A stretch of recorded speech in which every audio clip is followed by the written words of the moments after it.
ಸ್ತೋತ್ರಗಳನ್ನು ಮಾಡಿದ್ದೀವಿ. ಮೊದಲಿಗೆ Shrimati H N ಗೀತಾರವರಿಂದ ಪ್ರಾರ್ಥನೆ.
Shankara N R, Peter Selvaraj, Uday Kumar R L, Lakshmikantharaju, Dandapani, Nagesh S S, Mani T, Rajarajendra, Sahadeva and Kadeem ಮುನ್ವೀರ್.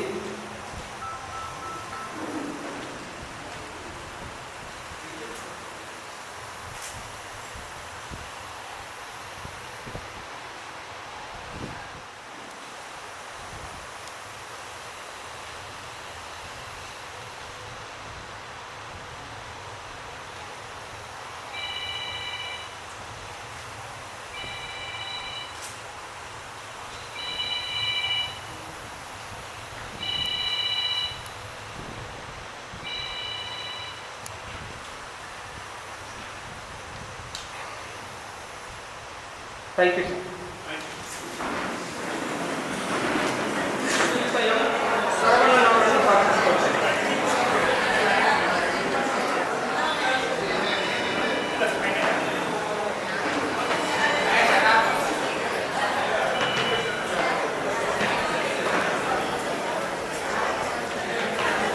ನಮಸ್ಕಾರ.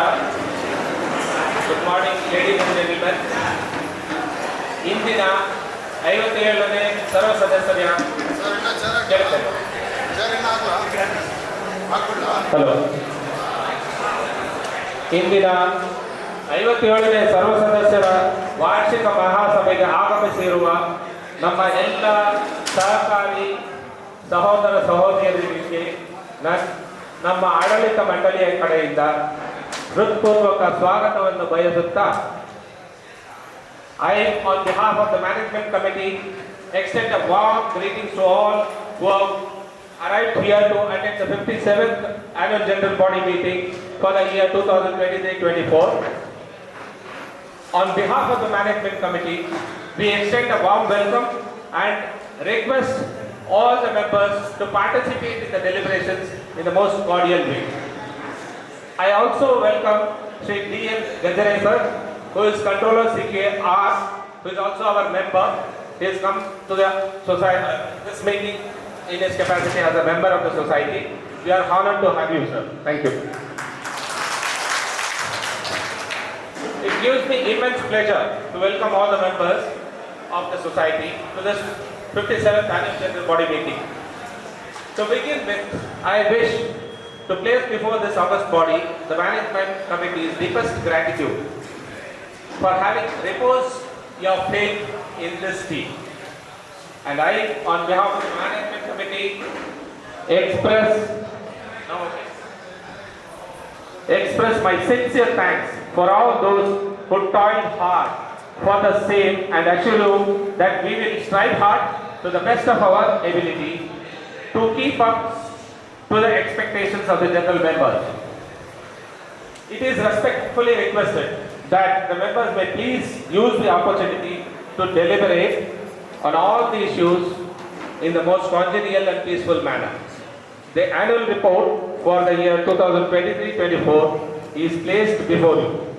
I would take this opportunity to make a brief submission of the summary of the activities before the day's proceedings begin as per the agenda. Phase 1, Sanjay Nagar. We have a society building in Sanjay Nagar phase 1, which is our bloodline today. Because of the paucity of funds, the society is sustained, it's important thing, because without that even we would have found it very difficult to run the society. Phase 2, society building was an expectation. As brought out in the report, there is a lot which has happened, due to which funds are not available for the society building to be constructed. But we assure this august body that once the funds are in a stable position for the society, we will plan for constructing the building at phase 2. About site number 100, 101, 116 and 117, as you were all intimated in the previous general body meeting also, there was a move to alienate those 4 properties to some unknown non-members. Due to the alert action of the present management committee, that was scuttled and these 4 properties are secure now in the society's name. Encroachment in park area of Sarkar Nagar. We had filed a contempt petition CC 819 of 2022. Though the division bench, that is 2-bench court of High Court of Karnataka, gave a verdict saying that since there were a lot of suits filed in the civil court by the people who have constructed houses in the park area, the department, that is the BBMP and BDA, were instructed to first get the OS, stay vacated from the OS and then take action as appropriate. Meanwhile, the BBMP have taken action to restore more than an acre of land which was encroached because of the pressure built up by the society. Almost 82 crores worth property has been retrieved by the BBMP. This was in the local newspapers also. There are several other encroachments for which the BBMP will take action as appropriate whenever the court cases are disposed of. Site number 172 and 173, as you are all aware, it was also allotted in an illegal way. There was a PCR file, and the PCR, the court took cognizance and instructed the RT Nagar police station to inquire into the issue. RT Nagar police station have given a B report. Notwithstanding, the registrar of cooperative societies have given a report, inquiry report, under section 65 of the Karnataka Cooperative Society Act 1959, based on which the allegations made by the society that these two sites were allotted illegally have been upheld. And the joint registrar of cooperative societies,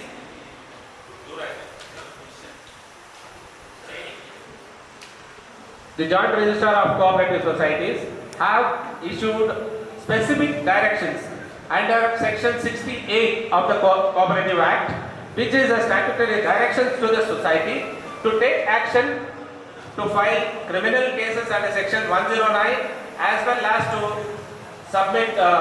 proceed with the surcharge proceedings under section 69. So based on that, we have issued notices also to all those who have been named in the report. And there are two cases, since the property is now vested with a third party who is not a member of the society. The society was forced to file OS number 4506 and 4507 of 2023. This was because the present owner of the property at Sarkar Nagar 172 and 173 has started construction in one of the properties, that is site number 173. Since society had to safeguard this property also, we had filed a case, and on 14th of this month, on Monday, not Monday, Tuesday, 17th of this month, the City Civil Court was pleased to order stay in case of a vacant site, that is 173, and on the other side, that is OS 4506, with regard to the site number 172, where the building has been constructed, that the stay has not been given, but the case will go ahead based on the evidences and the documents that will be marked. So both the cases are still on. Stay has been granted for the other site, that is site number 173. Site number 476, also as you are aware, there was a rectification deed. This also has been, the Registrar of Cooperative Societies has upheld our contention that this rectification deed was also made illegally. Therefore, that action is being taken. There is a PCR also filed. The third additional Chief Metropolitan Magistrate heard the PCR, and after submission made by the complainant, that is the society, the judge was pleased to convert that PCR into a criminal case. That is 15630 of 2023, which is pending before the magistrate court. There are a few cases filed in the High Court seeking for quashing of these proceedings, due to which a stay is there. The society will move the High Court for vacation of the stay and then progress on the case. Phase 3 Attur. Kaveri water, as you are all aware, last year the Kaveri water connection also was given, and the society spent. Of course, there was a contention that the previous management committee had initiated. Of course, they had initiated, but it was not brought to the conclusion by paying the requisite fees. Despite having only 33 lakhs overall, the society took the bold decision to get the Kaveri water connection by paying 28,000 amount, 28 lakhs to the BWSSB to get the water connection legally. Building and park that was constructed in Attur layout, there are several issues which were raised, and the Registrar of Cooperative Society, after inquiry under section 65, has now directed the society to seek recovery through section 69. by filing the surcharge proceedings. Since most of these cases are already mentioned, I am not going into the details, I am just briefly mentioning it. Cash recovery also, the directions have been received from the Registrar of Cooperative Societies on various cash misappropriations, which details of which are already mentioned in the report already presented to the body. Those cases, the society has been directed by the Registrar of Cooperative Society under section 68, which is a statutory directions to the society. We will move the appropriate authority to get the directions implemented. In Attur, we had planned to sell the site number 180 and with the fund manage the society's day-to-day affairs. But unfortunately, our own colleagues have filed a case. It's a frivolous case. The claim made by the complainant, that is the plaintiff in the OS 24 of 2024 against the allottees of survey number 45/1 in Attur layout, is that Sri V.S. Ramesh, who was the secretary at that point of time, had invested his personal money in buying the survey number 45/1 extent of land. This is the claim made, and his cousin brother has filed a case, and the case is pending. So this case also will be adjudicated. Any contention or point after the agenda points are mentioned, as per the agenda, we will go ahead. I am mentioning whatever cases are pending, filed, and then as per the agenda, you can raise your point, whatever the point. ಮಾತಾಡಿದ ಮೇಲೆ ಅವಕಾಶ ಇಲ್ಲ, ದಯವಿಟ್ಟು ಕೇಳಿ. Agenda points ಏನಿದೆ ಅಂದರೆ ನಿಮಗೆ ಅವಕಾಶ ಇದೆ, ಖಂಡಿತ ಇಲ್ಲ ಆಗಲ್ಲ, ಏನು ಬೇಕಾದ್ರೆ ಕೇಳ್ಬೋದು. ಅಲ್ಲಲ್ಲ, ನೀವು ಈ ಏನು ಅಧ್ಯಕ್ಷರ ಭಾಷಣ ಇದೆಯಲ್ವಾ, ಇದು ನಾನು ಮುಗಿಸಿದ ಮೇಲೆ ಅಜೆಂಡಾ ಪ್ರಕಾರ ಎಲ್ಲ ಹೋಗುತ್ತೆ point wise. Then agenda already points ಯಾರು ಕೊಟ್ಟಿದ್ದಾರೆ ಅದು ಬರುತ್ತೆ. ನಂತರ ಯಾರು ಪಾಯಿಂಟ್ಸ್ ಕೊಟ್ಟಿಲ್ಲ ನಿಮ್ಗೆ ಅವಕಾಶ ಇದೆ. ನೋಟಿಸ್ ಕೊಟ್ಟಿದ್ದೀವಿ, ಒಂದು ನಿಮಿಷ, ನೋಟಿಸ್ ಕೊಟ್ಟಿದ್ದೀವಿ. ನೋಟಿಸಲ್ಲಿ ಅಜೆಂಡಾ ಪಾಯಿಂಟ್ಸ್ ಇದೆ. ಯಾವುದು? ಈಗ ಒಂದು ನಿಮಿಷ ಕೂತ್ಕೊಳ್ಳಿ, ನಾನು ಹೇಳ್ತೀನಿ, ಅದಕ್ಕೂ ಕ್ಲಾರಿಫಿಕೇಶನ್ ಕೊಡ್ತೀನಿ. ಕೂತ್ಕೊಳ್ಳಿ, ಅವಕಾಶ ಕೊಡ್ತೀವಿ, ಕೂತ್ಕೊಳ್ಳಿ. ಈಗ ಅಧ್ಯಕ್ಷರ ಭಾಷಣ ಮುಗಿಯುತ್ತೆ. ಪಾಯಿಂಟ್ಸ್ ಏನೇ ಇದ್ರು ನೀವು ಆಮೇಲೆ ನಿಮ್ಗೆ ಅವಕಾಶ ಸಿಗುತ್ತೆ, ಅವಾಗ ಮಾತಾಡಬೇಕು.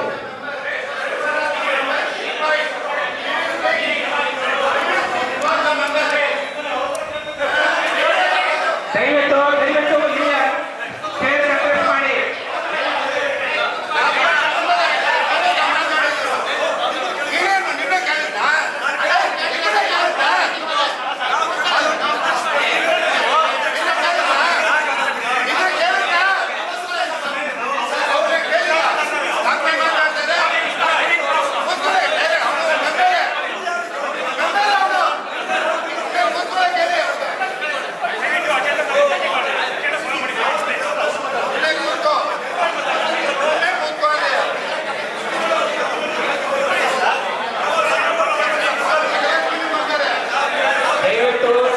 ಎಲ್ಲರೂ ಅವರವರ ಆಸನದಲ್ಲಿ ಕೂತ್ಕೊಳ್ಳಿ. ಅಜೆಂಡಾ ಪ್ರಕಾರ ಹೋಗುತ್ತೆ. ಯಾರನ್ನು ಪಾಯಿಂಟ್ ರೈಸ್ ಮಾಡಕ್ಕೆ ಸ್ಟಾಪ್ ಮಾಡಲ್ಲ ನಾವು.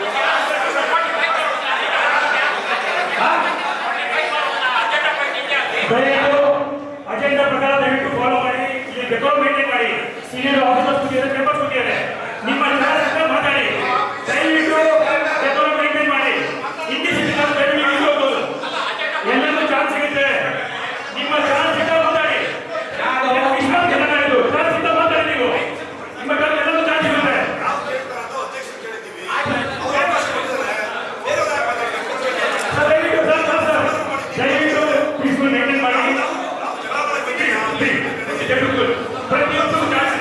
ಎಲ್ಲ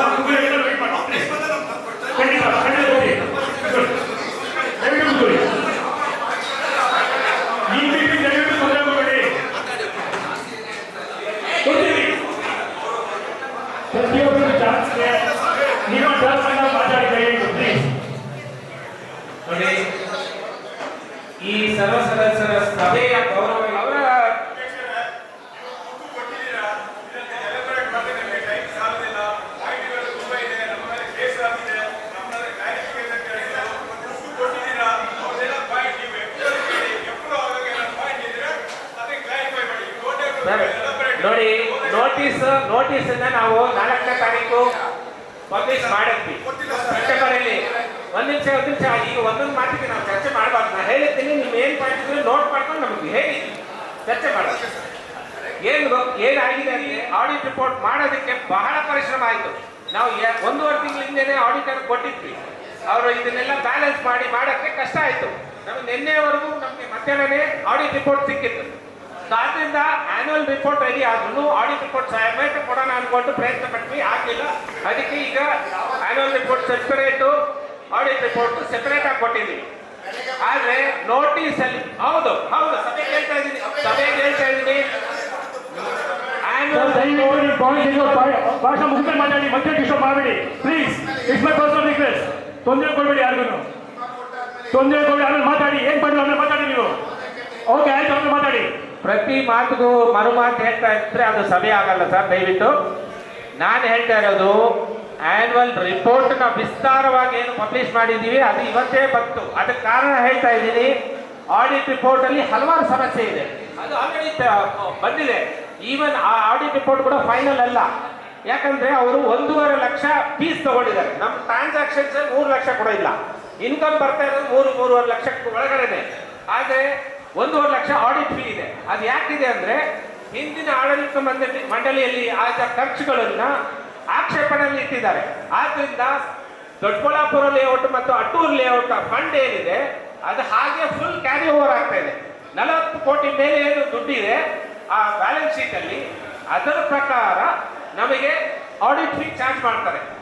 ನಾವು ಆಡಿಟರ್ ಹತ್ರನೂ ಮಾತಾಡಿ, ಈವನ್ ಇಲಾಖೆಗೂ ಪತ್ರ ಬರೆದು ಒಂದು ರಿಕ್ವೆಸ್ಟ್ ಮಾಡೋಣ ಅಂತಿದ್ದೀವಿ. ಸೊ ಅದು ಅನುಮೋದನೆಗೆ ಬರುತ್ತೆ. ಅದೆಲ್ಲ ಚರ್ಚೆ ಆಗಿ ಆಡಿಟ್ ರಿಪೋರ್ಟ್ ಮಾಡೋಕ್ಕೆ ಕಷ್ಟ ಆಯಿತು. ಫೀಸ್ ಅಷ್ಟು ಕಟ್ಟಕ್ಕಾಗಲ್ಲ ನಾವು, ನಮಗೆ ವೇವ್ ಆಫ್ ಕೊಡಿ. ಬಿಕಾಸ್ ನಮ್ಮ ಓವರ್ ಆಲ್ ವರ್ಕಿಂಗ್ ಕ್ಯಾಪಿಟಲ್ ಏನಿದೆ ಈ ವರ್ಷ ಬಂದಿರೋ ಇನ್ಕಮ್ ಆ್ಯಂಡ್ ಎಕ್ಸ್ಪೆಂಡಿಚರ್ ಅದರ ಬೇಸಿಸಲ್ಲಿ ಮಾಡಿ ಅಂತ ಒಂದು ರಿಕ್ವೆಸ್ಟ್ ಕೊಡ್ತಾ ಇದ್ದೀವಿ. ಹಳೆ ಬ್ಯಾಕ್ಲಾಗ್ ಸಸ್ಪೆನ್ಷನ್ ಅಲ್ಲಿ ಇಟ್ಟಿರೋದು ಅಥವಾ ಆಕ್ಷೇಪಣೆಯಲ್ಲಿ ಇಟ್ಟಿರೋದು ಕ್ಯಾರಿ ಫಾರ್ವರ್ಡ್ ಆಗಿ ಒಂದು ಬಡಾವಣೆಯ ಖರ್ಚನ್ನ ಕ್ಲೋಸ್ ಮಾಡದೇ ಇರೋ ಕಾರಣ ಆ ಅಮೌಂಟ್ ಏನು ರಿಫ್ಲೆಕ್ಟ್ ಆಗ್ತಾ ಇದೆ. ಅದ್ರ ಪ್ರಕಾರ CA ನಮಗೆ ಚಾರ್ಜಸ್ ಕೊಟ್ಟಿದ್ದಾರೆ. ಹಾಗೇನಾದ್ರೂ ಚಾರ್ಜಸ್ ಒಪ್ಪಿದ್ರೆ ನಮ್ಮಲ್ಲಿರೋ ಫಂಡ್ ಫುಲ್ ಮೈನಸ್ ಆಗಿ 0 ಆಗುತ್ತೆ, ನೆಗೆಟಿವ್ ಹೋಗುತ್ತೆ. ಆದ್ರಿಂದ ಮುಂದಕ್ಕೆ ಸೊ ಆ OS 24 ಏನಿದೆ, ನಮ್ಮ 45/1 ಅಲ್ಲಿ ಯಾರಿದ್ದಾರೆ ಅವರೆಲ್ಲ ಈಗ ರೆಸ್ಪಾಂಡೆಂಟ್ ಆಗಿ ಅವರೆಲ್ಲ ಫೈಲ್ ಮಾಡಿದ್ದಾರೆ. ವಕಾಲತ್ತನ್ನ ಕೊಟ್ಟು ಕೇಸ್ ಮುಂದುವರಿಯುತ್ತೆ. ಕೇಸಲ್ಲಿ ಮೆರಿಟ್ ಇದೆಯೋ ಇಲ್ಲೋ ಎಲ್ರಿಗೂ ಗೊತ್ತಿರೋ ವಿಷಯನೇ. OS 24 ಅಲ್ಲಿ ಏನ್ ಫೈಲ್ ಮಾಡಿದ್ದಾರೆ ಅಂದ್ರೆ, ಯಾರೋ ಖಾಸಗಿಯಾಗಿ ಅವರೇ ಹಣ ಕೊಟ್ಟು ಲ್ಯಾಂಡ್ ತಗೊಂಡಿದೀವಿ ಅಂತ. ಸೊಸೈಟಿಯಲ್ಲಿ ಮೆಂಬರ್ಸ್ ಏನ್ ಕೊಟ್ಟರು, ಸೊಸೈಟಿ ದಾಖಲೆಗಳೇನಿದೆ ಅದೆಲ್ಲ ನಾವು ಕೋರ್ಟಿಗೆ ಸಬ್ಮಿಟ್ ಮಾಡ್ತೀವಿ. ದೊಡ್ಡಬಳ್ಳಾಪುರಲ್ಲಿ 4ನೇ ಹಂತ ಎನ್ಕ್ರೋಚ್ಮೆಂಟ್, ಸೈಟ್ ನಂಬರ್ 4ರಿಂದ 11 ಎನ್ಕ್ರೋಚ್ಮೆಂಟ್ಸ್ ಇದೆ. ಇದು 2018ರಲ್ಲಿ ಆಗಿರೋ ರಿಜಿಸ್ಟ್ರೇಷನ್ಗಳು. ಆ ಸಮಯದಲ್ಲಿ ಲೋಪ ಆಗಿದೆ. ಸೈಟ್ ಅಲಾಟ್ ಮಾಡೋರು ಆಡಳಿತ ಮಂಡಳಿಯಲ್ಲಿ ಯಾರಿದ್ರು ಅವ್ರು ರಿಜಿಸ್ಟ್ರೇಷನ್ ಮಾಡಿ ಕೊಡುವಾಗ ಅವ್ರದ್ದು ಒಂದು ಹೊಣೆ ಇತ್ತು, ಮತ್ತೆ ರಿಜಿಸ್ಟ್ರೇಷನ್ ಮಾಡಿಸ್ಕೊಂಡವ್ರದ್ದು ಹೊಣೆ ಇತ್ತು.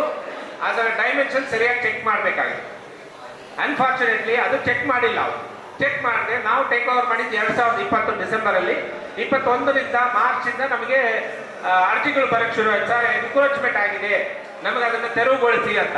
ಆ ತೆರವುಗೊಳಿಸಕ್ಕೆ ನಮಗೆ ಪ್ರಯತ್ನ ಪಟ್ವಿ. ಆ ಪಕ್ಕದ ಲೇಔಟ್ ಯಾರು ಮಾಡಿದಾರೋ ಅವ್ರ ಹತ್ರ ಮಾತಾಡಿ ತೆರವುಗೊಳಿಸಕ್ಕೆ ಪ್ರಯತ್ನ ಪಟ್ವಿ. ಆದರೆ ಸರ್ವೆಗೆಲ್ಲ ಪ್ರಿಪೇರ್ ಮಾಡಿದಾಗ ಅವರು ಬರಲಿಲ್ಲ. ಆದ ಕಾರಣ ಇದು ಸ್ವಲ್ಪ ಕಠಿಣ ಅನಿಸುತ್ತೆ. ಯಾಕಂದರೆ ಇದು ಒಂಥರ ಗಲಾಟೆ ರಾತಾಂತ ಮಾಡುವಂಥ ಕೆಲಸ ಆಗೋದು. ಅದರಿಂದ ಲೀಗಲ್ ಆಗಿ ಏನು ಮೆಥಡ್ ಇದೆ ಕಂಪ್ಲೇಂಟ್ ಮಾಡಿ ಅವ್ರನ್ನ ಕರೆಸಿ ಮುಂದುವರಿಯುವಂಥ ಪ್ರಯತ್ನ ನಡೆಯುತ್ತೆ. ಅದು ಬಿಟ್ಟರೆ ನಮಗೆ ಬೇರೆ ಏನು ತೋರಿಸ್ತಾ ಇಲ್ಲ. ಲೇಔಟ್ ಮೇಂಟೆನೆನ್ಸ್ ಬಗ್ಗೆ ಹಲವಾರು ಪ್ರಶ್ನೆಗಳು ಬಂತು. ನಮ್ಮ ಫಂಡ್ ಪೊಸಿಷನ್ ಬಹಳ ಕ್ಲಿಷ್ಟಕರವಾಗಿರೋದ್ರಿಂದ ಅದನ್ನ ಸದ್ಯಕ್ಕೆ ಮಾಡೋಕ್ಕಾಗಲ್ಲ. ಇದೇ ದೊಡ್ಡಬಳ್ಳಾಪುರ ಲೇಔಟ್ ಅಲ್ಲಿ ಕಲೆಕ್ಟ್ ಆದ ಕ್ಯಾಶ್ ಏನ್ ಫಂಡ್ ಇತ್ತು, ಲೇಔಟ್ ಸೈಟ್ ಅಲಾಟ್ ಮಾಡಿದ್ದು, ಅದರ ಬಗ್ಗೆ ಆದೇಶಗಳಿದೆ. ಆ ಆದೇಶಗಳನ್ನು ಪಾಲಿಸ್ತೀವಿ ಅಂತ ಈ ಸಭೆಗೆ ತಿಳಿಸ್ತೀವಿ. So finally, I appeal to all the members for their continued support, without which the management cannot achieve and set any good target. And also the goodwill of the members will sustain and inspire us to march forward. About phase 5, the point will be taken up at during the agenda point. Thank you.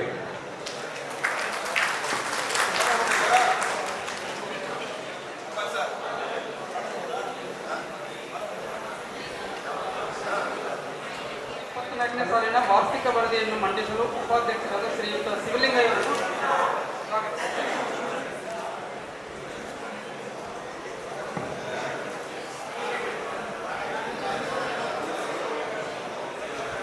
ಎಲ್ಲರಿಗೂ ನಮಸ್ಕಾರ. 2023 ಮತ್ತು 24ನೇ ಸಾಲಿನ ವಾರ್ಷಿಕ ವರದಿ page number 2ರಿಂದ 22 ಇದೆ. ಅದನ್ನು ಓದಬೇಕು ಅಂದರೆ ಟೈಮ್ ಆಗುತ್ತೆ, ಓದ್ತೀನಿ ಬೇಕಾದ್ರೆ. ಬೇಡ ಅನ್ನೋದಾದರೆ ಯಾರಾದರೂ ಒಬ್ಬರು ಪ್ರಪೋಸ್ ಮಾಡಿ, ಒಬ್ಬರು ಸೆಕೆಂಡ್ ಮಾಡಿ. ಪ್ರಪೋಸ್ ಬೈ ವೀರರಾಘವಲು, ಸೆಕೆಂಡೆಡ್ ಬೈ ಭೂಪಣ್ಣ.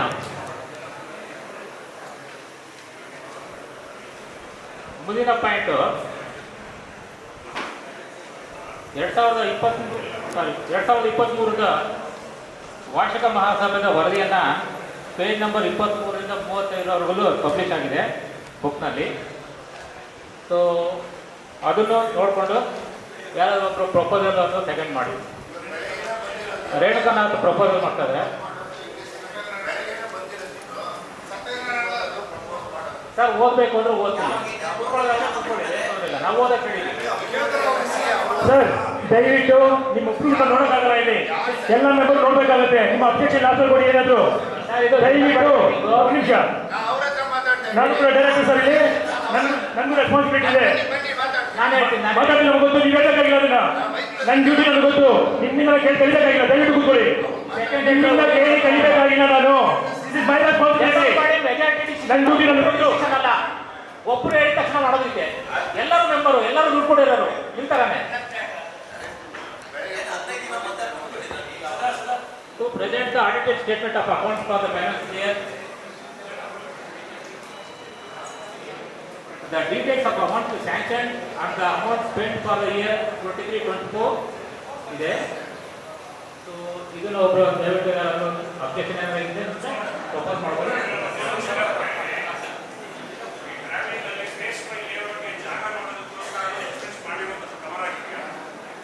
ಹೌದೌದು ಹೌದು 5,000 ಲಾಸ್ಟ್ 6 ತಿಂಗಳಲ್ಲಿ ಎಲ್ಲ ಕವರ್ ಮಾಡ್ತೀವಿ. ಹೌದೌದು.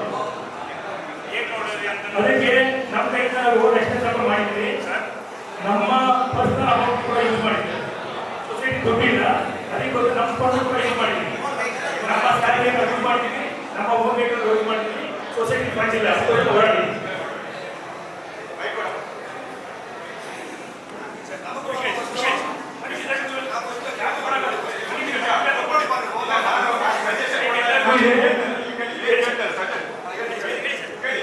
Any question is asked by the member, only president has to answer. You are not. Thank you, sir. Thank you. Sure.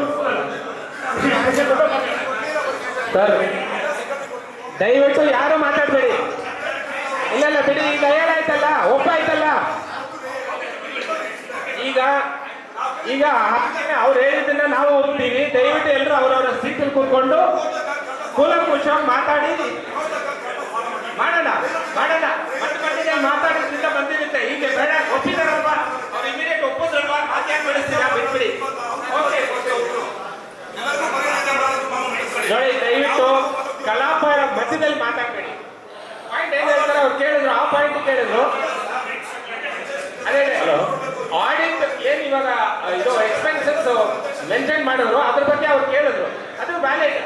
ಆ ಥರ ಏನ್ ಪಾಯಿಂಟ್ ರೈಸ್ ಮಾಡ್ತಾರೆ ಅದ್ರ ಬಗ್ಗೆ ಕೇಳ್ಬಿಟ್ಟು ಮುಂದಕ್ಕೆ ಹೋಗೋಣ. ಹಲೋ,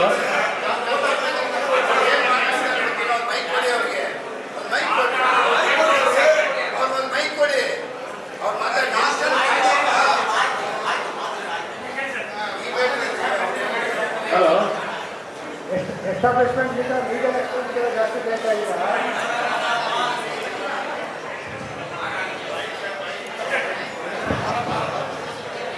ಎಸ್ಟಾಬ್ಲಿಷ್ಮೆಂಟ್ 2 ಲಕ್ಷ ಕೊಡ್ತೀರಾ, ಲೀಗಲ್ 8 ಲಕ್ಷ ಬೇಕಾಗಿಲ್ಲ. ಈ 8 ಲಕ್ಷದಲ್ಲಿ ಅಷ್ಟು ಮೆರವಣಿಗೆ ಸೇರಿ ಅಂತಲ್ಲ ಇಲ್ಲ ಬರೀ ಇವಾಗಿರೋ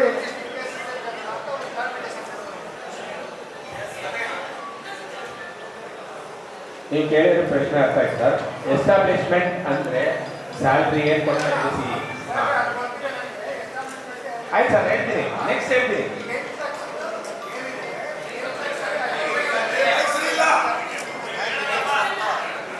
ಸರ್, ನನಗೆ ಅದಕ್ಕೆ ಉತ್ತರ ಗೊತ್ತಾಯ್ತು ಸರ್. ವೆಂಕಟೇಶ್ ಮೂರ್ತಿ ಅವ್ರು ಕೇಳ್ತಾ ಇರೋ ಪ್ರಶ್ನೆ 8 ಲಕ್ಷ ಲೀಗಲ್ ಎಕ್ಸ್ಪೆನ್ಸಸ್ ಕೇಳ್ತಾ ಇದ್ದೀರಾ ಯಾಕೆ ಅಂತ.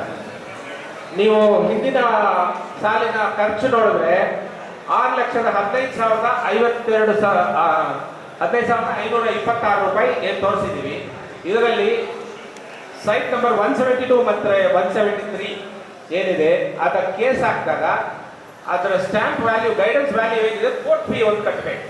ಆ ಕೋರ್ಟ್ ಫೀಗೆ ನಾವು ಒಟ್ಟಾಗಿ 5.25 ಲಕ್ಷ ಕಟ್ಟಿದ್ದೀವಿ. ಅಷ್ಟು ಹಣ ಕಟ್ಟಿರೋದ್ರಿಂದ ನಮಗೆ ಈ ಟೋಟಲ್ ಎಕ್ಸ್ಪೆನ್ಸಸ್ ಅಲ್ಲಿ ಹಿಂದಿನ ಸಾಲಲ್ಲಿ ಬಂದಿರೋದು. ಈಗ ಲೀಗಲ್ ಎಕ್ಸ್ಪೆನ್ಸಸ್ ಈಗ ನಡೆಸ್ತಾ ಇರೋದು ಅಟ್ಟೂರು ಮಾತ್ರ ಅಲ್ಲ, ಪ್ರತಿಯೊಂದು ಖರ್ಚುನು ಕವರ್ ಆಗುತ್ತೆ ಇದರಲ್ಲಿ. ನಮ್ಮ ಹತ್ರ ಹಣ ಇಲ್ಲದೆ ಕಾರಣ ಆಲ್ಮೋಸ್ಟ್ 30 ಕೇಸ್ಗಳು ನಡೀತಾ ಇದೆ, ನಮ್ಮ ರಿಪೋರ್ಟ್ ಅಲ್ಲೂ ಇದೆ. ಆ ಕೇಸ್ಗಳಿಗೆ ಈಗ ನಡೆಸ್ತಾ ಇರುವಂತ ಅಡ್ವೊಕೇಟ್ ನಮ್ಮ ಭಾಗ್ಯ, ಅದು ಮೆನ್ಷನ್ ಮಾಡಿದ್ದೀವಿ. ಅವರು ನಾಮಿನಲ್ ಫೀ ತಗೊಂಡು ಮುಂದುವರಿತಾ ಇದ್ದಾರೆ. ನಮ್ಮ ಫಂಡ್ಸ್ ಬಂದ ಮೇಲೆ ನೀವು ಕೊಡಿ ಪರವಾಗಿಲ್ಲ ಅಂತ, ಅದು ನಮ್ಮ ಭಾಗ್ಯ ಅಂತ ಅನ್ಕೋತೀವಿ. ಈ ಇಸ್ ವೆರಿ ಪ್ರಾಂಪ್ಟ್. ಅದರಿಂದ ನಮಗೆ ಇದು ಬಜೆಟ್ ಅಲೋಕೇಶನ್ ಬೇಕು. ನಾವು ಫುಲ್ ಯೂಸ್ ಮಾಡ್ತೀವಿ ಅಂತಲ್ಲ, ಅಷ್ಟಿದ್ರೆ it will be safe. And ನಮ್ಮ ಹತ್ರ ಫಂಡು ಇಲ್ಲ ಈಗ ಖರ್ಚು ಮಾಡಕ್ಕೆ. We are requesting. And Jayadev ಅವ್ರು ಕೇಳಿದಂಗೆ 5,500 is a very meagre amount. ನಾವು ಎಷ್ಟು ಸಲ ಓಡಾಡಿದ್ರು ಎಲ್ಲರಿಗೂ ಗೊತ್ತಾಗಿದೆ. ಸೊ ಇಟ್ ಇಸ್ ಓನ್ಲಿ ನಿಮ್ಮೆಲ್ಲರ ಏನ್ ಕೆಲಸ ನಮಗೆ ಒಪ್ಪಿಸಿದ್ದೀರಾ ಅದನ್ನ ಎಷ್ಟು ಅಚ್ಚುಕಟ್ಟಾಗಿ ಮಾಡಬೇಕು ಅದನ್ನು ಪ್ರಯತ್ನ ಪಡ್ತಾ ಇದ್ದೀವಿ. Thank you.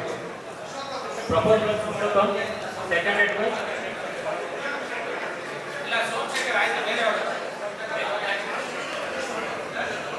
Das sir. Antony Das.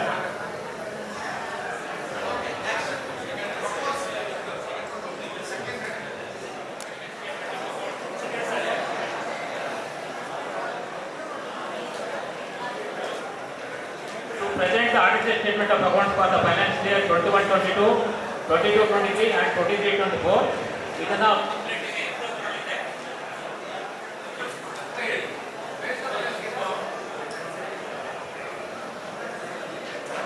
Audited statement 21-22, 22-23 and 23-24 ನ ಬುಕ್ಲೆಟ್ ಅಲ್ಲಿ ಎಕ್ಸ್ಟ್ರಾ ಆಡ್ ಮಾಡಿದ್ದೀವಿ. ಪೇಜ್ ನಂಬರ್ 37ರಿಂದ 60, 35ರಿಂದ 60.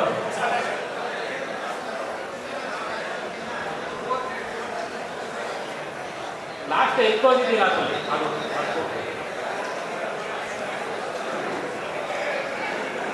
ಇದ್ರ ಬಗ್ಗೆ ಏನಾದ್ರು ಆಕ್ಷೇಪಣೆಗಳಿದ್ರೆ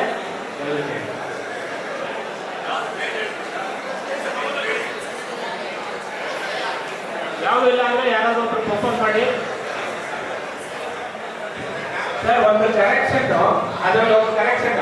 ಈ 3 ವರ್ಷಗಳ ಏನು ಆಡಿಟ್ ಮಂಡನೆ ಮಾಡಿದ್ದೀವಿ ಅದರಲ್ಲಿ ಆಡಿಟ್ ಫೀನ ರಿವ್ಯೂ ಮಾಡುವಂತ ಅದು ತುಂಬಾ ಜಾಸ್ತಿ ಇರೋದ್ರಿಂದ ರಿಕ್ವೆಸ್ಟ್ ಮಾಡಿದ್ದಕ್ಕೆ ನೀವು ಇಲಾಖೆಗೆ ಬಂದು ಅದನ್ನ ಸೂಕ್ತ ಕ್ರಮ ಜರುಗಿಸಿ ಅಂತ ಹೇಳಿದ್ದಾರೆ. So this is subject to ಒಂದು ಅಪ್ರೂವಲ್, ಅದು ತಗೊಂತೀವಿ. ಏನಂದ್ರೆ ನಾಳೆ ಆ ಚೇಂಜಸ್ ಆದ್ರೆ that will be incorporated in all the 3 years of audit. ಅದಕ್ಕೆ ಯಾರಾದ್ರೂ ಒಬ್ರು for that correction Venkatesh Murthy proposes. So ಬೇರೆ ಇವರು ಪರ್ಮನೆಂಟ್ ಸೆಕ್ರೆಟರಿ.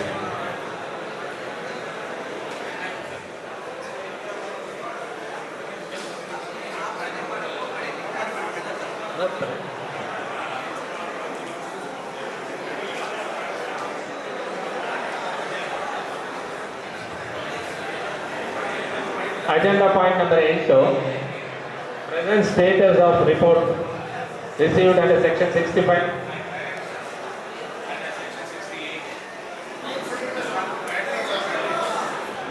Hello. ಸೆಕ್ಷನ್ 65 ಏನು ವಿಚಾರಣೆ ನಡೀತು, ಮತ್ತೆ ಅದರ ನಂತರ ಸೆಕ್ಷನ್ 68 ಸ್ಪೆಸಿಫಿಕ್ ಡೈರೆಕ್ಷನ್ಸ್ ಏನು ಇಲಾಖೆಯಿಂದ ನಮಗೆ ಬಂದಿದೆ. ಅದರಲ್ಲಿ ಹಲವಾರು ಕ್ರಮ ಜರುಗಿಸಬೇಕು ಅಂತ ನಮಗೆ ಸೂಚನೆ ಬಂದಿದೆ, ಡೈರೆಕ್ಷನ್. ಅದರ ಪ್ರಕಾರ ನಾವು ಎಲ್ಲ ಆರೋಪಗಳು ಏನಿದೆ 19 ಆರೋಪಗಳು, 19 ಆರೋಪಗಳಲ್ಲಿ 5 ರಿಂದ 6 ಆರೋಪಗಳು ಕ್ಯಾಶ್ ಮಿಸ್ಅಪ್ರೋಪ್ರಿಯೇಷನ್ ಬಗ್ಗೆನೇ ಇದೆ. ಆ ಹಣ ಸೊಸೈಟಿಗೆ ಲಾಸ್ ಆಗಿರೋದ್ರಿಂದ ಅದನ್ನ ರಿಕವರ್ ಮಾಡಿ ನೀವೇನು ಆಕ್ಷನ್ ತಗೊಂಡಿದ್ದೀರಾ ಅಂತ 2 ಸಲ ನಮಗೆ ನೋಟಿಸ್ ಬಂದಿದೆ. ಅದರ ಪ್ರಯುಕ್ತ ನಾವು ಹಲವಾರು ಪೇಜ್ ನಂಬರ್ 7ರಲ್ಲಿ ಮೆನ್ಷನ್ ಮಾಡಿದ್ದೀವಿ ನೋಡಿ, ಒಂದೊಂದು ಆರೋಪಗಳಿಗೂ ಏನು ಅಂತ ಅದು ಸಂಕ್ಷಿಪ್ತವಾಗಿ ಓದಿ ಹೇಳ್ತೀನಿ. 1 ರಿಂದ 3 ಬಂದು ಸೀನಿಯಾರಿಟಿ ಲಿಸ್ಟು ಅನುಮೋದನೆ ಪಡಿಬೇಕು ಇನಿಷಿಯಲಿ. ನಂತರ ಇಲಾಖೆಯಿಂದ ಸೀನಿಯಾರಿಟಿ ಲಿಸ್ಟು ಪೇಮೆಂಟ್ ಲಿಸ್ಟ್ ಕೊಡಬೇಕಾಗಿತ್ತು ಅಂತ. ಈ 1 ರಿಂದ 3 ಆರೋಪ ಏನಿತ್ತು, ಹಿಂದ್ಗಡೆ ಅನೆಕ್ಷರ್ ಎ ಅಂತ ಇದೆ, ಅದರಲ್ಲಿ ಡೀಟೇಲ್ಸು ಇದೆ, ಇಲಾಖೆಯಿಂದ ನಮ್ಗೇನು ಬಂದಿದೆ ಡೈರೆಕ್ಷನ್ಸ್ ಅಂತ. ಇದೇನಾಗಿದೆ, ನಮಗೆ ಹಲವಾರು ದಾಖಲೆಗಳು ಹಸ್ತಾಂತರ ಆಗದ ಕಾರಣ ನಾವು ಅವರು ಕೇಳಿದ ದಾಖಲೆ ಸಬ್ಮಿಟ್ ಮಾಡೋಕ್ಕಾಗಲಿಲ್ಲ. ಅದರಿಂದ ಅವರು ಆ ವರದಿಯನ್ನು ನಮಗೆ ಕೊಟ್ಟಿದ್ದಾರೆ. ಒಂದು ಓದ್ತೀನಿ ನೋಡಿ. ಸಂಘವು ಈ ತೆಹಲ್ವರೆಗೆ ನಿರ್ಮಿಸಿರುವ ಎಲ್ಲಾ ಬಡಾವಣೆಗಳಲ್ಲಿ ನಿವೇಶನ ಹಂಚಿಕೆ ನೋಂದಣಿ ಮುನ್ನ, ಇದು ಬಂದು ಪೇಜ್ ನಂಬರ್ 10ರಲ್ಲಿದೆ. ನೋಂದಣಿ ಮುನ್ನ ಸಹಕಾರ ಸಂಘಗಳ ಅಧಿನಿಯಮ 1959 ಕಲಂ 30B ನಿರ್ದೇಶನದಂತೆ ಅರ್ಹ ಸದಸ್ಯರು ಮತ್ತು ನಿವೇಶನ ಠೇವಣಿದಾರರ ಪಟ್ಟಿಯನ್ನು ಸಹಕಾರ ಸಂಘಗಳ ನಿಬಂಧಕರಿಂದ ಅನುಮೋದನೆ ಪಡೆದಿರುತ್ತಾರೆಯೇ? ಪಡೆಯದಿದ್ದಲ್ಲಿ ನಿವೇಶನ ಹಂಚಿಕೆ ನೋಂದಣಿ ಮಾಡಿರುವ ಅಂದಿನ ಆಡಳಿತ ಮಂಡಳಿ ಸದಸ್ಯರ ಜವಾಬ್ದಾರಿಗಳನ್ನು ನಿಗದಿಪಡಿಸುವುದು ಅಂತ ಕೊಟ್ಟು, ನಮ್ಮ ಹತ್ರ ದಾಖಲೆಗಳಿಲ್ಲ ಅಂತ ನಾವು ರಿಪ್ಲೈ ಕೊಟ್ವಿ. ಇರೋ ದಾಖಲೆ ಕೊಟ್ವಿ, ರಿಲೀಸ್ ಡೀಡ್ಗಳು ಎಲ್ಲ ಇರಲಿಲ್ಲ. ಎಷ್ಟು ಕೊಟ್ವಿ? 240 ಚಿಲ್ಲರೆ ಏನಿತ್ತು ಅದನ್ನು ಕೊಟ್ವಿ. ಅದನ್ನ ದಾಖಲೆ ಮಾಡಿ ನಮಗೆ ಈ ಲೋಪಕ್ಕೆ ಯಾರು ಕಾರಣಕರ್ತರು ಅವ್ರ ಮೇಲೆ ಆಕ್ಷನ್ ತಗೊಳ್ಳಿ. ನಾವು ಇದರಲ್ಲಿ ಒಂದು ಕೆಲಸ ಏನು ಮಾಡಿದ್ದೀವಿ ಅಂದರೆ, ಆಗಲೇ ಹೇಳಿದಂಗೆ ಲೀಗಲ್ ಎಕ್ಸ್ಪೆನ್ಸಸ್ಗೆ ನಮಗೆ ಹಣದ ಕೊರತೆ ಇರೋದ್ರಿಂದ ನಾವು ಫೈನಾನ್ಷಿಯಲ್ ಮಿಸ್ಅಪ್ರಾಪ್ರಿಯೇಷನ್, ಆಮೇಲೆ ಕ್ರಿಮಿನಲ್ ಇಂಟೆಂಟ್ ಏನಿದೆ, ಎಲ್ಲಿ ನಮ್ಮ ಸೈಟ್ಗಳು ಇಲ್ಲೀಗಲ್ ಆಗಿ ಅಲಾಟ್ ಆಗಿ ಅದು ಸಾಬೀತಾಗಿದೆ ಅಂತ ಏನು ವರದಿ ಬಂದಿದೆ ಅಷ್ಟಕ್ಕೆ ಆಕ್ಷನ್ ತಗೊಳ್ಳುವಂತ ಕೆಲಸ ನಾವು ಪ್ರಾರಂಭ ಮಾಡಿದ್ವಿ. 19 ಆರೋಪಗಳಿಗೆ ನಾವು ಎಲ್ಲದನ್ನು ಕೇಸ್ ಹಾಕಿದ್ರೆ ಇದು ಬಹಳಷ್ಟು ಹಣ ಬೇಕಾಗುತ್ತೆ. ಆದ್ರಿಂದ ಅದಕ್ಕೆ ಆದ್ಯತೆ ಕೊಟ್ಟಿಲ್ಲ. ಸೆಕ್ಷನ್ 109 ಪ್ರಕಾರ ಕ್ರಿಮಿನಲ್ ಮೊಕದ್ದಮೆ ದಾಖಲಿಸಿ ಅಂತೆಲ್ಲ ಕೊಟ್ಟಿದ್ದಾರೆ. ನಾವು ಅದನ್ನ ಇನ್ನೂ ಸದ್ಯಕ್ಕೆ ನೋಟಿಸ್ ಇಶ್ಯೂ ಮಾಡಿಲ್ಲ. ಹಣ ದುರುಪಯೋಗ, ಸೈಟ್ ಇಲ್ಲೀಗಲ್ ಅಲಾಟ್ಮೆಂಟ್ ಏನು ಇಮಿಡಿಯೇಟ್ ನಮ್ಮ ಸೊಸೈಟಿಯ ಸ್ವತ್ತನ್ನ ಕಾಪಾಡುವಂತ ಕೆಲಸ ಏನು ಮಾಡಬೇಕಾಗಿತ್ತು, ಅದಕ್ಕೆ ಏನು ಸೂಕ್ತ ಕ್ರಮ ತೆಗೆದುಕೊಳ್ಬೇಕು ಅದನ್ನ ಈಗಾಗಲೇ ತೆಗೆದುಕೊಂಡಿದ್ದೀವಿ. ಯಾರು ತಪ್ಪಿತಸ್ಥರಿದ್ದಾರೆ ಅವರಿಗೆಲ್ಲ ನೋಟಿಸ್ ಜಾರಿ ಮಾಡಿದ್ದೀವಿ. ಆ ನೋಟಿಸ್ ಜಾರಿ ಮಾಡಿರೋದು ಈ ತಿಂಗಳು. ಆದರೆ ನಾವು 2021ಕ್ಕೆ ಈ ಮ್ಯಾನೇಜ್ಮೆಂಟ್ ಕಮಿಟಿಯ ಚಾರ್ಜ್ ತಗೊಂಡ ನಂತರ ಏನೇನು ಲೋಪಗಳು ನೋಡಿದ್ವಿ, ಆ ಲೋಪಗಳನ್ನೆಲ್ಲ ನೋಡಿ ನೋಟಿಸಸ್ ಹಿಂದಿನ ಆಡಳಿತ ಮಂಡಳಿಯ ಕಾರ್ಯದರ್ಶಿ ಆಗಲಿ ಅಧ್ಯಕ್ಷರಿಗೆ ಎಲ್ಲರದ್ದು ನೋಟಿಸ್ ಕೊಟ್ಟಿದ್ವಿ. ಅದಕ್ಕೆ ಯಾವುದೇ ಸಮಂಜಸವಾದ ಉತ್ತರ ಬರದ ಕಾರಣ ಇಲಾಖೆಯಿಂದಲೇ ನಮ್ಮ ಮೇಲೆ 19 ಆರೋಪಗಳ ಸೆಕ್ಷನ್ 65ರ ತನಿಖೆ ನಡೆಯಿತು. ಆ ತನಿಖೆ ನಡೆದ ಮೇಲೆ ಆರೋಪಗಳು ಸಾಬೀತಾದ ಮೇಲೆ ಸೆಕ್ಷನ್ 68ರ ಅಡಿಯಲ್ಲಿ ನಮಗೆ ಈಗ ನೋಟಿಸ್ ಕೊಟ್ಟಿದ್ದಾರೆ. ಆ ನೋಟಿಸ್ ಪ್ರಕಾರ ಇಟ್ ಇಸ್ ಸ್ಪೆಸಿಫಿಕ್ ಡೈರೆಕ್ಷನ್ಸ್ ಅಂತ, ಒಂಥರ ಸ್ಟ್ಯಾಟ್ಯುಟರಿ ಡೈರೆಕ್ಷನ್ಸ್ ಅಂತ. ಅದರ ಪ್ರಕಾರ ನಾವು ಕಾರ್ಯ ಮಾಡಲೇಬೇಕಾಗುತ್ತೆ. ಅದನ್ನ ನಾವು ಕೈಗೊಂಡಿದ್ದೀವಿ. ಇದು ಪ್ರತಿಯೊಂದು ಆರೋಪನೂ ಓದ್ತಾ ಇದ್ರೆ ಆರೋಪ ಅಂಡ್ ಕರೆಕ್ಟಿವ್ ಆಕ್ಷನ್ ಏನಿದೆ ಕನ್ನಡದಲ್ಲಿ ಅದು ಓದ್ಕೋಬಹುದು. ಸ್ಪೆಸಿಫಿಕ್ ಆಗಿ ಏನೇನು ಪಾಯಿಂಟ್ಸ್ ಇದೆ ಅದು ಮಾತ್ರ ಉಲ್ಲೇಖ ಮಾಡಬೇಕು. 1 ರಿಂದ 3 ಆರೋಪಕ್ಕೆ ದಾಖಲೆಗಳು ಕೊಡದ ಕಾರಣ ಆಕ್ಷನ್ ತಗೊಳ್ಳಿ ಸೆಕ್ಷನ್ 109 ಇಂದ ಹಾಕಿಕೊಂಡಿದ್ದಾರೆ. ಮಾಡಿದ್ವಿ. ಇಲಾಖೆಯಿಂದ ಸಾಬೀತಾಗಿದೆ ಅಂತ ಬಂದಿದೆ, ಅದನ್ನ ಒಂದ್ಸಲ ಓದ್ಬಿಡ್ತೀವಿ. ಆರೋಪ 4.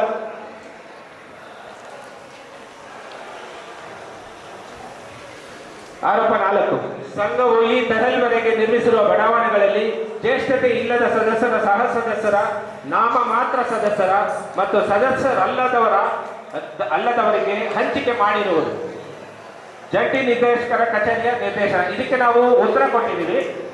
ಉತ್ತರ ಕೊಟ್ಟ ಮೇಲೆ ಅವರ ನಿರ್ದೇಶನ ಸಂಘದ ಸಹಕಾರ ನಗರದ ಬಡಾವಣೆಯಲ್ಲಿನ ನಿವೇಶನ ಸಂಖ್ಯೆ 172 ಮತ್ತು 173ಗಳನ್ನು ಸಂಘಕ್ಕೆ ನಿವೇಶನ ಠೇವಣಿ ಪಾವತಿಸದೇ ಇದ್ದರೂ ಸಹ ಈ ಹಿಂದೆಯೇ ನಿವೇಶನ ಠೇವಣಿಯನ್ನು ಪಾವತಿಸಿರುವಂತೆ ದಾಖಲಾತಿಗಳನ್ನು ಸೃಷ್ಟಿಸಿ ಶ್ರೀ ವಿಜಯ್ ಇವರಿಗೆ ನಿವೇಶನ ಸಂಖ್ಯೆ 172 ಮತ್ತು ಶ್ರೀ ಕೃಷ್ಣಪ್ಪ ಎ ಇವರಿಗೆ ನಿವೇಶನ ಸಂಖ್ಯೆ 173 ನೋಂದಣಿ ಮಾಡಿ ಕ್ರಮವಾಗಿ ರೂಪಾಯಿ 2,36,52,000 ಮತ್ತು 3,09,84,000 ಒಟ್ಟು ರೂಪಾಯಿ 5,46,36,000 ರೂಪಾಯಿಗಳನ್ನು ಸಂಘಕ್ಕೆ ವಂಚಿಸಿರುವುದು ಸಾಬೀತಾಗಿರುತ್ತದೆ.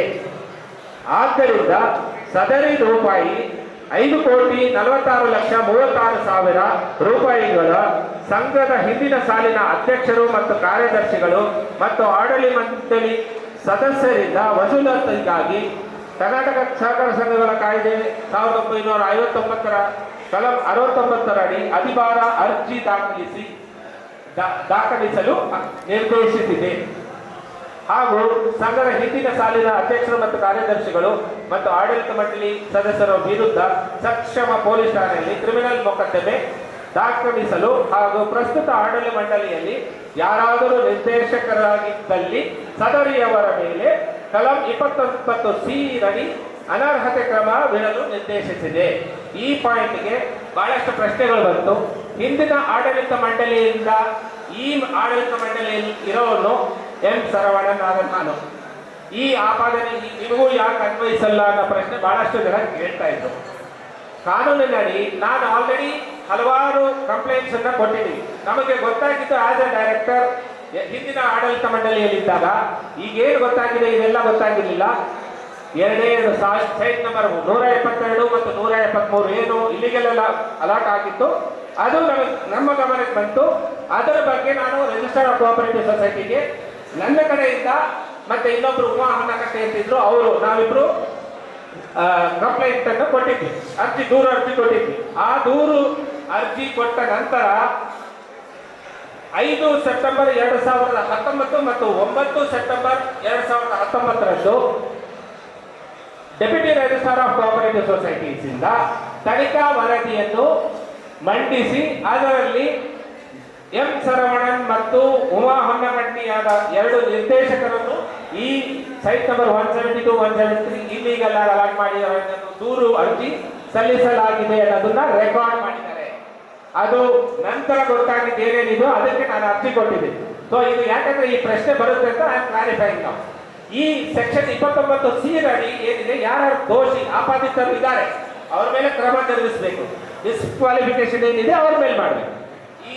ಈ ಕ್ವೆಶ್ಚನ್ಗೆ elaborate reply along with the documents register of cooperative ಸೊಸೈಟೀಸ್ಗೆ ಕೊಟ್ಟಿದ್ದೀವಿ. ಕೊಟ್ಟ ನಂತರ ನೆಕ್ಸ್ಟ್ ಕ್ರಮ ಏನಿದೆ ಅದು ಜರುಗಿಸ್ತಾ ಇದೆ.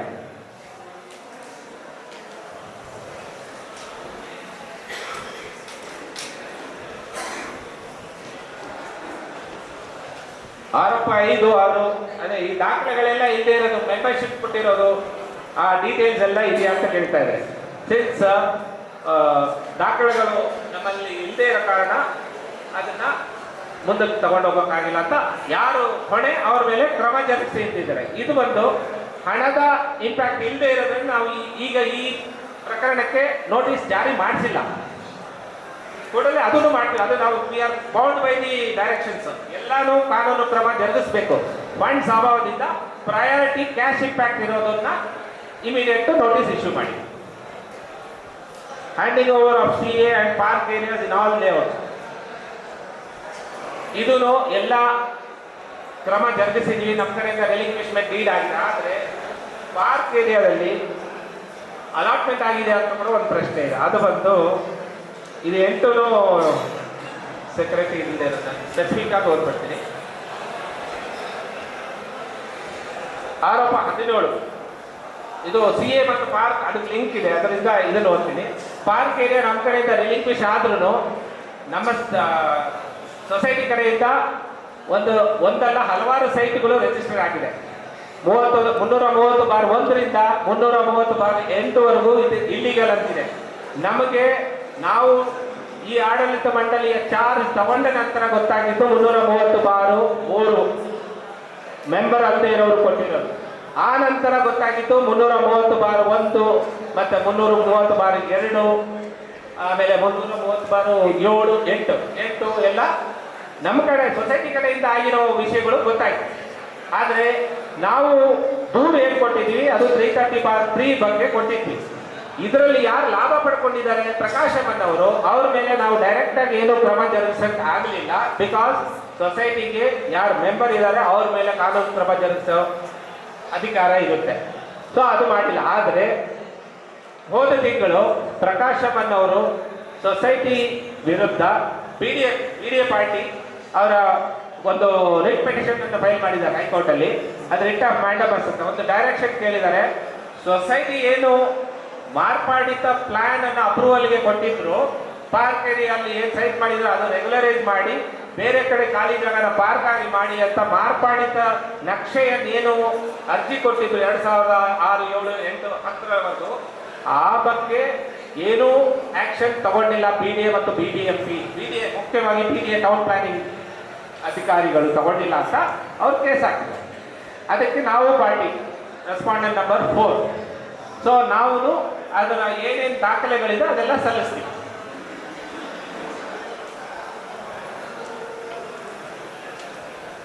ಆರೋಪ number 18, allegations of several irregularities found during execution of contracts and no procedure has been followed. ಇದು ಅಟ್ಟೂರು ಬಡಾವಣೆ ಬಗ್ಗೆ ಇದು ಆಡಿಟ್ ರಿಪೋರ್ಟ್ ಅಲ್ಲೂ ಕೂಡ ಉಲ್ಲೇಖ ಆಗಿದೆ. 82,89,744ನ್ನ ರಿಕವರ್ ಮಾಡಬೇಕು ಅಂತ ನಮಗೆ ಆದೇಶ ಬಂದಿದೆ. ಸೊ ಇದಕ್ಕೆ ಆಲ್ರೆಡಿ ಯಾರ್ಯಾರು ಆಪಾದಿತರು ಇದ್ದಾರೆ, ಹಳೆ ಬೋರ್ಡಲ್ಲಿದ್ದರು, ಅವ್ರಿಗೆ ನೋಟಿಸ್ ಜಾರಿ ಮಾಡಲಾಗಿದೆ. ದೊಡ್ಡಬಳ್ಳಾಪುರ ಲೇಔಟ್ ಅಲ್ಲೂ ಹಲವಾರು ಕಾಮಗಾರಿಯನ್ನು ಮಾಡಿದ್ದಾರೆ. ಮತ್ತೊಮ್ಮೆ ಹೇಳ್ತೀನಿ, ನಮ್ಮ ಈ ಆಡಳಿತ ಮಂಡಳಿ ಡಿಸೆಂಬರ್ 29 ಡಿಸೆಂಬರ್ 2029 ಚಾರ್ಜ್ ತಗೊಂಡಿದ್ದು. ಹ್ಯಾಂಡಿಂಗ್ ಓವರ್ ಲೆಟರ್ ಮತ್ತು ಸೊಸೈಟಿಯಿಂದ ಡೆವಲಪರ್ಗೆ, ಭೂಮಿ ಡೆವಲಪರ್ಸ್ಗೆ 2019 ಆಗಸ್ಟ್ನಲ್ಲೇನೋ ಹ್ಯಾಂಡಿಂಗ್ ಓವರ್ ದಾಖಲೆ ಇರೋದು. ಸೊ ಹ್ಯಾಂಡ್ ಓವರ್ ಮಾಡೋವರೆಗೂ ಡೆವಲಪರ ಕರ್ತವ್ಯ, ಅಲ್ಲಿ ಏನೇ ಲೋಪಗಳಾದರೆ ಕಾಮಗಾರಿ ಆದರೆ ಅವ್ರು ಮಾಡಬೇಕು. ಆದರೆ ನಮ್ಮ ಸೊಸೈಟಿ ವತಿಯಿಂದ 2018ರಲ್ಲಿ ಸೊಸೈಟಿ ಹಣವನ್ನು ಖರ್ಚು ಮಾಡಲಾಗಿದೆ. ಇದು ಆಡಿಟ್ ರಿಪೋರ್ಟ್ ಅಲ್ಲೂ ಆಕ್ಷೇಪಣೆಯಲ್ಲಿ ಇಟ್ಟಿದ್ದಾರೆ. ಮತ್ತೆ ಸೆಕ್ಷನ್ 65 and 68 ರಿಪೋರ್ಟ್ ಏನಿದೆ ಅದರಲ್ಲೂ ಆ ಆರೋಪ ಸಾಬೀತಾಗಿದೆ ಅಂತ ಆಗಿದೆ. ಸೊ ಆ ಹಣವನ್ನು ರಿಕವರ್ ಮಾಡಕ್ಕೆ ನಮಗೆ ಆದೇಶ ಬಂದಿದೆ. ಸೊ ಇಷ್ಟು ಆರೋಪಗಳಿದೆ. ಇದರ ಜೊತೆಗೆ ಈ ಎಲ್ಲ ಸಬ್ಚಾರ್ಜ್ ಪ್ರೊಸೀಡಿಂಗ್ಸ್ ಎಲ್ಲ ಮಾಡ್ತೀವಿ. ಒಂದು ಈ ಸಭೆಗೆ ಒಂದು ಮಂಡಿಸಕ್ ನಮ್ಮ ಕರ್ತವ್ಯ. ಈಗ ಈ ಎಲ್ಲ ಆಪಾದನೆಗಳು ತುಂಬಾ ಗಂಭೀರವಾದ ಆಪಾದನೆಗಳಾಗಿದ್ದರಿಂದ ನಾವು ಈ ಸಭೆಗೆ ಮಂಡಿಸೋದು, ಯಾರು ಆಪಾದಿತರಿದ್ದಾರೆ ಅವ್ರನ್ನೆಲ್ಲ ಸಸ್ಪೆನ್ಷನ್ ಅಲ್ಲಿ ಇಡಬೇಕು ಅನ್ನೋ ಒಂದು ಮಂಡನೆಯನ್ನು ಮಾಡ್ತೀವಿ. ಅದಕ್ಕೆ ಅನುಮೋದನೆ ಕೊಟ್ಟರೆ ನಾವು ಅದನ್ನು ಮುಂದಕ್ಕೆ ತಗೊಂಡು ಹೋಗ್ತೀವಿ. Because general body is supreme for these acts. We cannot remove anybody from membership, but we can keep them under suspension. This is the proposal that we want to put before this body. If the body agrees, then we will go ahead. Parvendan proposes. Suresh Rao seconds. Thank you. Point number 9.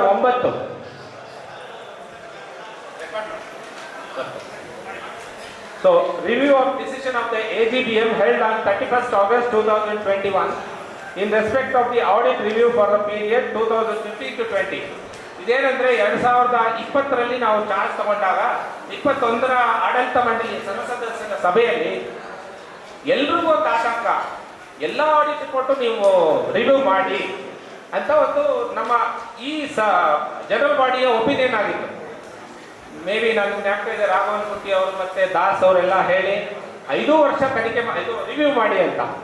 ಆದರೆ ಇಂದಿನ ನಮ್ಮ ಹಣಕಾಸಿನ ಪರಿಸ್ಥಿತಿ ಬಹಳ ಕ್ಲಿಷ್ಟಕರ. And ಅದಕ್ಕೋಸ್ಕರ ನಾವು ಯಾವುದೇ ಆಪಾದನೆಗಳು ಅಥವಾ ನಷ್ಟಗಳನ್ನು ಬಿಡ್ತಾ ಇಲ್ಲ. ಆಲ್ರೆಡಿ ಸೆಕ್ಷನ್ 65, 68 ಅಲ್ಲಿ ಆರೋಪಗಳು ಸಾಬೀತಾಗಿರೋದ್ರಿಂದ ನಮ್ಗೇನ್ ಸಂಶಯಗಳಿತ್ತು, it is covered in section 65 and 68. So ನಮ್ಮ ಮಂಡನೆ ಏನಂದ್ರೆ ರಿವ್ಯೂಗೆ 1.25 ಲಕ್ಷ 1 ವರ್ಷದ ಆಡಿಟ್ ರಿವ್ಯೂಗೆ. ನಾವು 5 ವರ್ಷದ್ದು ಮಾಡಬೇಕಂದ್ರೆ ಆಲ್ಮೋಸ್ಟ್ 1.25 ಅಂದ್ರೆ 8, 10 ಆಲ್ಮೋಸ್ಟ್ 10 ಲಕ್ಷವರೆಗೂ ಖರ್ಚು ಮಾಡಬೇಕು. ನಮ್ಗೆ ಆಲ್ರೆಡಿ ಆದೇಶಗಳು ಇರೋದ್ರಿಂದ ಈ ಏನು ಪ್ರಸ್ತಾವನೆ ಅನುಮೋದನೆ 21ರಲ್ಲಿ ವಿಡಿಯೋ ಕಾನ್ಫರೆನ್ಸ್ ಮೂಲಕ ಆಗಿತ್ತು, ಆ ಪ್ರಸ್ತಾವನೆಯನ್ನು ವಿಡ್ರಾ ಮಾಡೋಕ್ಕೆ ನಾವು ಇಲ್ಲಿ ಈ ಸಭೆಗೆ ಮಂಡನೆ ಮಾಡ್ತಾ ಇದ್ದೀವಿ. ಯಾಕಂದ್ರೆ ಈಗ ಅನ್ನೆಸೆಸರಿ ಅಷ್ಟು ಖರ್ಚು ಮಾಡೋದು ಅವಶ್ಯಕತೆ ಇಲ್ಲ. ಸೊ ಆದ್ರಿಂದ 2021 ಏನು 31 ಆಗಸ್ಟ್ ಮೀಟಿಂಗ್ ಆಯಿತು, ಆ ಮೀಟಿಂಗಿನಲ್ಲಿ ಆದ ನಿರ್ಣಯ review of audit for the 5 years ಏನಿದೆ ಅದನ್ನ ನಾವು ಹಿಂಪಡೆಯೋಣ ಅಂತ ಮಂಡನೆ ಮಾಡ್ತಾ ಇದ್ದೀವಿ. ಯಾರಾದ್ರೂ ಒಬ್ರು ಪ್ರಪೋಸ್ ಮಾಡ್ಬೋದು, ಇನ್ನೊಬ್ರು ಸೆಕೆಂಡ್ ಮಾಡ್ಬೋದು. ಕಾರಣ ಈಗ ಹೇಳಿದ್ನಲ್ಲ, 5 ವರ್ಷಕ್ಕೆ ಏನು ನಾವು ರಿವ್ಯೂ ಮಾಡಬೇಕು ಅಂತ ಅವತ್ತು ಅನ್ಕೊಂಡಿದ್ವಿ, ಹಲವಾರು ಹಗರಣ ಆಗ್ಬಿಟ್ಟಿದೆ ಅಂತ. ಟ್ರಾನ್ಸಾಕ್ಷನ್ಸ್ ಆಗಿರೋದು ಎಲ್ಲ 2018 ಆದ್ಮೇಲೆ. ಸೊ 18, 19, 20ರಲ್ಲಿ ರಿವ್ಯೂ ಆಗಿದೆ, 2021 ಆಡಿಟ್ ಅಲ್ಲಿ ರಿವ್ಯೂ ಆಗಿದೆ. ರಿವ್ಯೂ ಆಗಿ ಅಲ್ಲೂ ಬಂದಿದೆ ನಮಗೆ ಏನಾದ್ರು ಆಕ್ಷೇಪಣೆ ಇರಬೇಕು, ಆಡಿಟ್ ರಿಪೋರ್ಟ್ ಅಲ್ಲಿ ಆಕ್ಷೇಪಣೆ ಇಟ್ಟಿದ್ದಾರೆ. ನಂತರ 2022, 23, 21, 22, 22, 23, 23, 24 ಆಡಿಟ್ ಮಾಡಿದ್ವಿ. ಅದರಲ್ಲಿ ಏನು ಆ ನಂತರದ ಖರ್ಚು ನಾಮಿನಲ್ ಖರ್ಚಸ್ ಆಗಿರೋದು. ನಮಗೆ ಮೇಜರ್ ಪೋರ್ಷನ್ 2018ರಿಂದ 2020 ನಮ್ಗೆ ಬಂದಿರೋದು. ಅದೇ ಮಾಡುವುದರಿಂದ ಸೊಸೈಟಿಯ ಖಜಾನೆಯಿಂದ 10 ಲಕ್ಷ ರೂಪಾಯಿಗಳ ನಷ್ಟವಾಗುವುದು. ಆಲ್ರೆಡಿ ಏನು ನಷ್ಟದ ಏನಂತಾರೆ, ನಷ್ಟದ ಒಂದು ಅಲ್ಲಲ್ಲ ನಷ್ಟ ಆಗ್ಬಿಟ್ಟಿದೆ ಅನ್ನೋ ಒಂದು ಆತಂಕದಿಂದ ಏನು ಮಂಡನೆ ಆಯಿತು, ಆ ಅನುಮೋದನೆಯೂ ಆಯಿತು ಜನರಲ್ ಬಾಡಿಯಲ್ಲಿ, ಅದರ ಅವಶ್ಯಕತೆ ಇಲ್ಲ. ಯಾಕಂದ್ರೆ ಸೆಕ್ಷನ್ 65 and 68 ಅಲ್ಲಿ ಅದೆಲ್ಲ ಆರೋಪಗಳು ಕವರ್ ಆಗಿ ಆಡಿಟ್ ರಿಪೋರ್ಟ್ ಅಲ್ಲಿ ಕವರ್ ಆಗಿ ರಿಕವರಿ ಆದೇಶ ಆಗಿದೆ. ಆದ್ರಿಂದ ಮತ್ತೆ ಅದೆಲ್ಲ ಅಷ್ಟು ಖರ್ಚು ಮಾಡೋ ಅವಶ್ಯಕತೆ ಇಲ್ಲ. So somebody can propose. Veeraraghava proposes, Venkatesh Murthy second.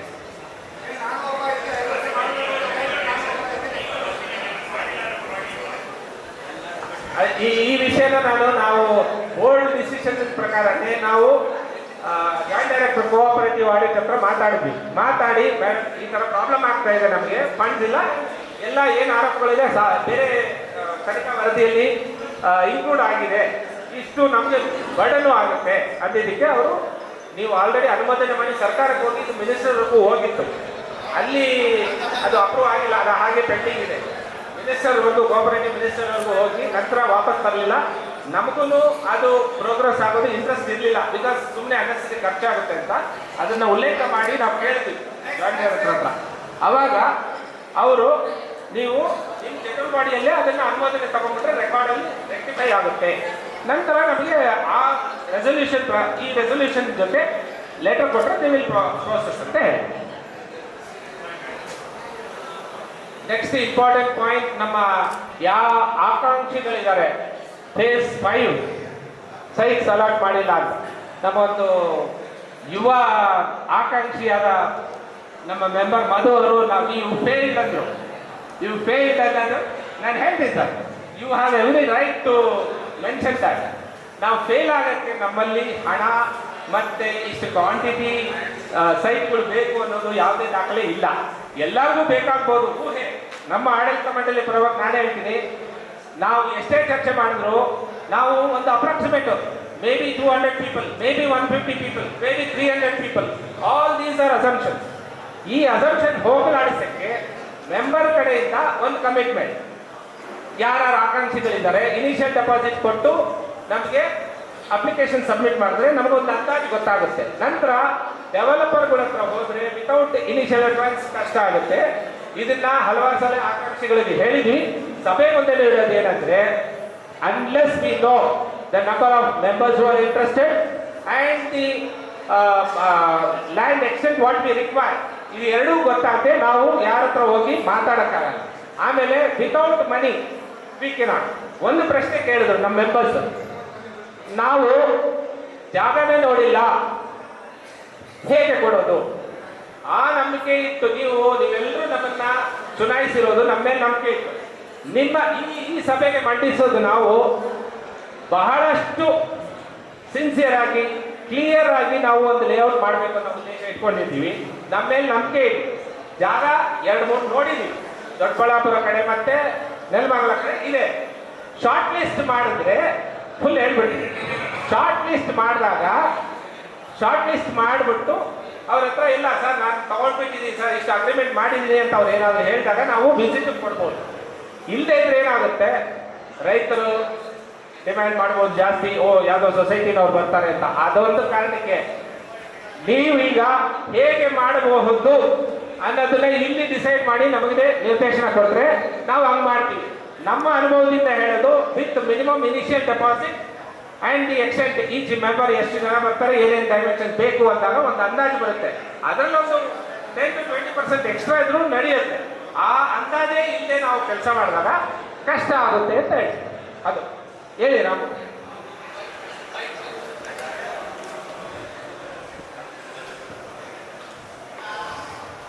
Sir, ಈಗ ಫೇಸ್ ಮಾತಾಡ್ತಿದ್ದೀರಾ.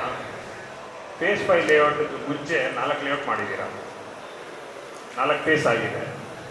4 ಫೇಸ್ ಲೇಔಟ್ ಆದಾಗ ಎಷ್ಟು ಜನ ಇಂಟ್ರೆಸ್ಟೆಡ್ ಇದ್ದಾರೆ, ಪಕ್ಕಾ ಆಗಿ ಮುಂದಕ್ಕೆ ಹೋಗ್ತಾರೆ ಅಂತ ಹೇಗೆ ಡಿಸೈಡ್ ಮಾಡಿದ್ರಿ?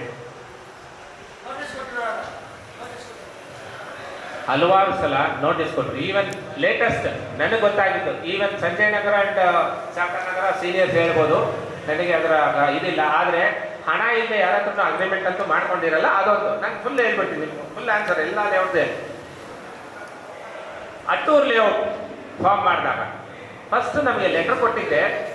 ಎಲ್ಲ ನಾವು ಕೇಳ್ತಾ ಇದ್ವಿ. I was also member on the other side. ನಾನು ಅವಾಗ ಬೋರ್ಡಲ್ಲಿ ಇರಲಿಲ್ಲ. ನಮ್ಮೆಲ್ಲರ ಕೋರಿಕೆ ಇಷ್ಟೇ ಇದ್ದಿದ್ದು, ಸರ್ ನಮಗೆ ಸೈಟ್ ಮಾಡಿಕೊಡಿ. ಅವಾಗಿದ್ದ ಆಡಳಿತ ಮಂಡಳಿ ಅಧ್ಯಕ್ಷರು ಕಾರ್ಯದರ್ಶಿಗಳೆಲ್ಲ ಹೇಳಿದ್ದು ನಮಗೆ, ನೋಡ್ರಪ್ಪ ನಾವು ಮಾಡ್ತೀವಿ, ಆದರೆ ವಿದಿನ್ 3 months 30-40 ಆದರೆ 50,000 ಕೊಡಬೇಕು. ಸಾರಿ 25,000, 46 ಆದರೆ 50,000 ಕೊಡಬೇಕು. 6 months to 1 year ಒಳಗೆ ನೀವು ಕೊಟ್ಟರೆ ನಾವು ಮಾಡ್ತೀವಿ ಅಂತ. ಅದೇ ಥರ ಜುಲೈ 1999 ಕೊಟ್ವಿ. ಕೊಟ್ಟ ಮೇಲೆ ಲೇಔಟ್ ಫಾರ್ಮ್ ಆಯಿತು. 2000 ಅಲ್ಲಿ ಅವರು ಅಗ್ರಿಮೆಂಟ್ 99 ಅವರು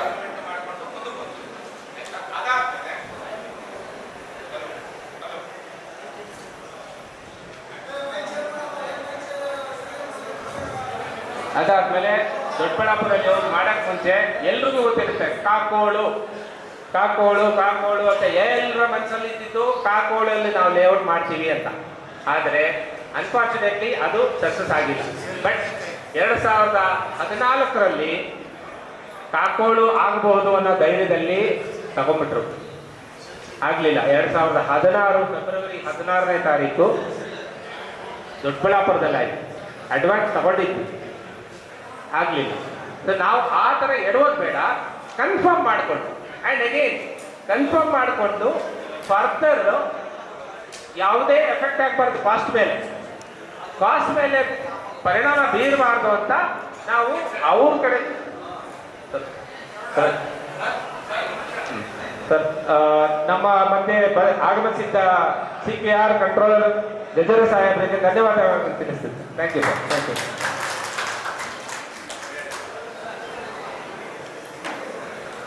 ಸೊ ಈಗ ನಮಗೆ ಬೇಕಾಗಿರೋದು ಇಷ್ಟೇ. ಈಗ ಹಿಂದೆ ಆಯ್ತು ಇದು ದೊಡ್ಡಬಳ್ಳಾಪುರ ಲೇಔಟ್ ಹಾಗೆ ಆಯ್ತು. 2 ವರ್ಷ ಕೆಲವರು ವಾಪಸ್ ತಗೊಂಡ್ರು. ಆಮೇಲೆ ಬಹಳಷ್ಟು ಜನದ್ದು ದುಡ್ಡು ಇತ್ತು, ಅಗ್ರಿಮೆಂಟ್ ಮಾಡಿಕೊಂಡು ಅಡ್ವಾನ್ಸ್ ಕೊಡುವಂಥ ಕೆಪಾಸಿಟಿ ಇತ್ತು. And most important, Doddaballapura layout ಆದಾಗ 3 ಕೋಟಿ ಮೇಲೆ ನಮ್ಮ ಹತ್ರ ಫಂಡ್ ಇತ್ತು. 3 ಕೋಟಿ ಮೇಲೆ ನಮ್ಮಲ್ಲಿ ಆ ಫಂಡ್ ಇದ್ದಿದ್ರೆ ನೀವೇನು ಹೇಳ್ತಾ ಇದ್ದೀರಾ, ಅಗ್ರಿಮೆಂಟ್ ಮಾಡಿಕೊಂಡು MOU ಮಾಡಿಕೊಂಡು ಬರ್ಬೋದಾಯ್ತು. ಆ ಒಂದು ಡ್ರಾಬ್ಯಾಕು ಇದೆ. ಈಗ ನಾವೇ ಅಗ್ರಿಮೆಂಟ್ ಮಾಡ್ಕೊಳ್ಳೋಕ್ಕೆ. ಆ್ಯಂಡ್ ಫಸ್ಟ್ ಫೇಸ್ ಸಂಜಯ್ ನಗರ ಕೂಡ ಡೈರೆಕ್ಟಾಗಿ ಆಗ ಮೇ ಬಿ ರಿಯಲ್ ಎಸ್ಟೇಟ್ ಅಷ್ಟು ಕ್ರೂರವಾಗಿ ಇರಲಿಲ್ಲ, ಮೇ ಬಿ ಅವ್ರು ಮ್ಯಾನೇಜ್ ಮಾಡಿರ್ಬೋದು. ಈಗಿನ ಪರಿಸ್ಥಿತಿಗೆ ವಿತೌಟ್ ಇನಿಷಿಯಲ್ ಡೆಪಾಸಿಟ್ ನಾವು ಮುಂದಕ್ಕೆ ಕಠಿಣ.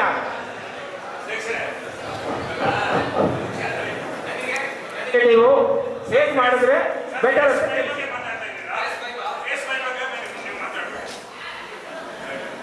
ಸರ್ ದಯವಿಟ್ಟು ಒಳಗಡೆ ಜಾಗ ಇದೆ, ಎಲ್ಲ ಬಂದು ಕೂತ್ಕೊಳ್ಳಿ ಸರ್ ಪ್ಲೀಸ್.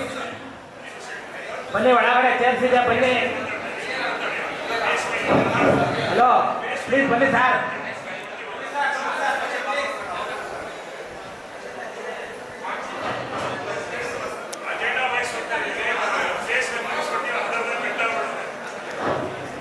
ಸರ್ ದಯವಿಟ್ಟು ಕನ್ಸರ್ನ್ ಮಾತಾಡಿ ಪ್ಲೀಸ್.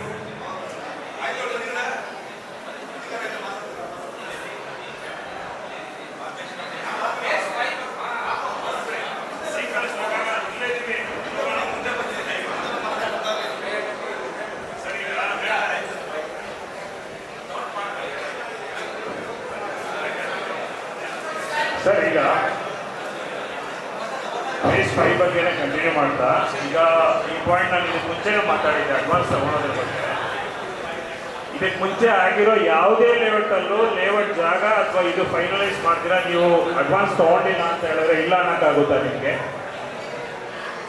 ಇದಕ್ಕೆ ಮುಂಚೆ ಮಾಡಿರೋ ಎಲ್ಲ ಲೇಔಟ್ ಪ್ರಪೋಸಲ್ಗೂ ಜಾಗ ತೋರ್ಸೋಕ್ಕಿಂತ ಮುಂಚೆ ದುಡ್ಡು ತಗೊಂಡಿದ್ದೀರಾ? ಈಗ ಜಾಗ ತೋರಿಸಿ ಮಾಡಿದ್ರೆ ಕಮರ್ಷಿಯಲ್ ಆಗಿ ರೆಡಿ ಇರುತ್ತೆ, ಎಲ್ಲರೂ ಕರ್ಕೊಂಡು ಹೋಗ್ತೀವಿ, ಕೊಡಿಸ್ತೀವಿ. ಅದು ನಾವು ಸೊಸೈಟಿ ಮಾಡೋ ಕೆಲಸ. ಒಂದು ನಿಮಿಷ, ಈಗ ಈ ಕ್ವಶನ್ ಮತ್ತೆ ಕ್ಲಾರಿಫೈ ಮಾಡ್ತೀನಿ, ಸ್ವಲ್ಪ ಫಿಲ್ಟರ್ ಮಾಡ್ತೀನಿ.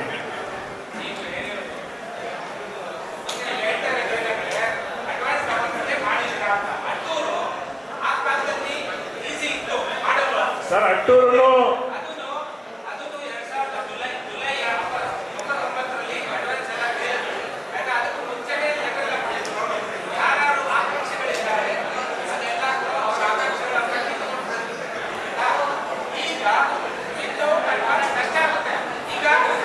ನೀವು ಆಕಾಂಕ್ಷಿಗಳ ಪಟ್ಟಿ ತಗೊಳ್ಳಿ.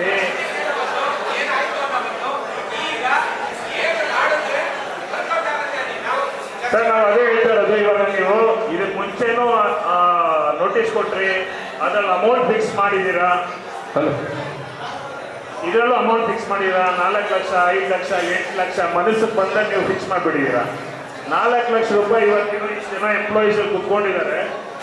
ಎಷ್ಟು ಜನ 4 ಲಕ್ಷ ರೂಪಾಯಿ ಬ್ಯಾಂಕ್ ಅಕೌಂಟು ಮೇಂಟೈನ್ ಮಾಡಿಕೊಂಡು ಸುಮ್ಮನೆ ಇಟ್ಕೊಂಡು ಕೂತ್ಕೊಂಡಿದ್ದಾರೆ ನಿಮಗೆ ಕೊಡೋದಿಲ್ಲ? ಈಗ 4 ಲಕ್ಷ ಮಿನಿಮಮ್ ಹೇಳ್ತಾ ಇದ್ದೀನಿ. ನೀವು 5 ಹೇಳಿದ್ದೀರಾ, 8 ಹೇಳಿದ್ದೀರಾ. ಇಲ್ಲಿ ಕುತ್ಕೊಂಡಿರೋ 13 ಜನ ಡೈರೆಕ್ಟರ್ಸ್ ಅಲ್ಲಿ ಎಷ್ಟು ಜನ ಸರ್ ಅಮೌಂಟ್ ಈಗ ಫುಲ್ ಕಂಟಿನ್ಯೂ ಮಾಡ್ತಾ ಇದ್ದೀವಿ? ಈಗ ನಾವು ಸರ್ವೆ ಮಾಡಿದ್ದೀವಿ. ಸರ್ವೆ ಮಾಡಿದ್ವಾ? ಸರ್ವೆ ಮಾಡಿದ್ಮೇಲೆ ಈ ರೇಟ್ಗೆ ಇಂತಿಂಥ ಕಡೆ ಬರುತ್ತೆ ಅಂತ. ನಿಮಗೆ ಈಗ ಡೈರೆಕ್ಟ್ ಆಗಿ ಇಷ್ಟು ರೇಟ್ ಆಗುತ್ತೆ ಅಂತ ಹೇಳಕ್ಕೆ ನಮ್ಗೇನು ಆಧಾರ ಇದೆ?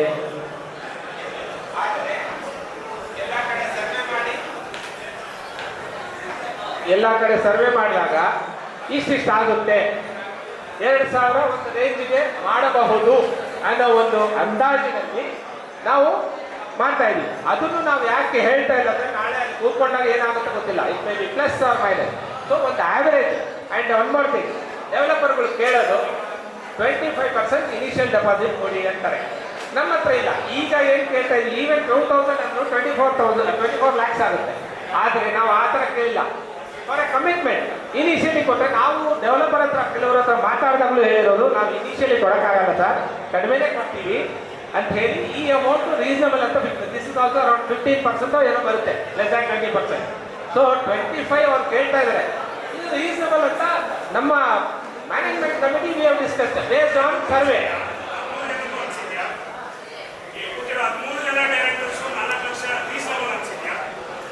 ಈ ಪರಿಸ್ಥಿತಿಯಲ್ಲಿ ಹೌದು.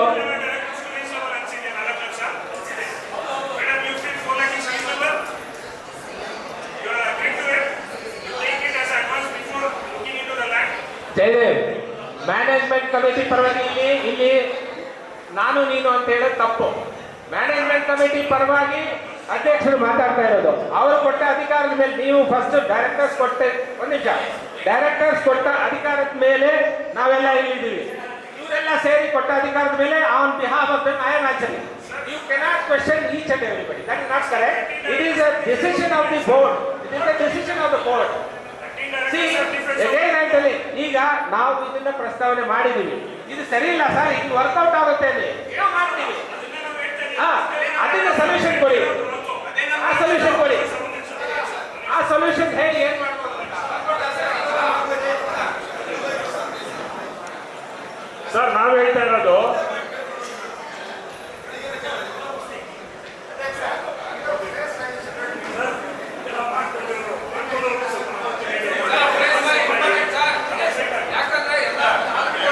ಎಲ್ರಿಗೂ ಸೈಟ್ ಆಗಿದೆ, ಸೈಟ್ ಹಾಕಿರೋರಿಗೆ ಮಾತಾಡಕ್ಕೆ ಬಿಡಿ.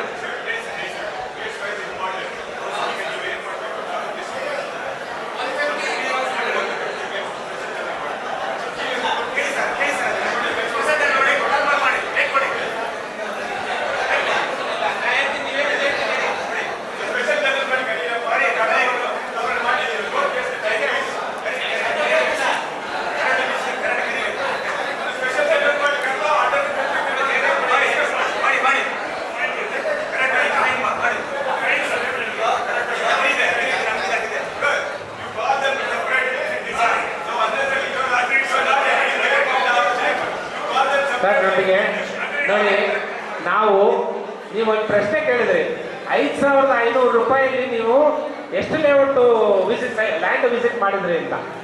That itself gives an indication. You would have heard ಎಷ್ಟೋ ಕಡೆ ಹೋಗ್ತಾ ಇದಾರಪ್ಪ ಆಗಿಲ್ಲ ಅಂತ 4 ವರ್ಷದಿಂದ, ಆಯ್ತಾ? So that shows the interest we have.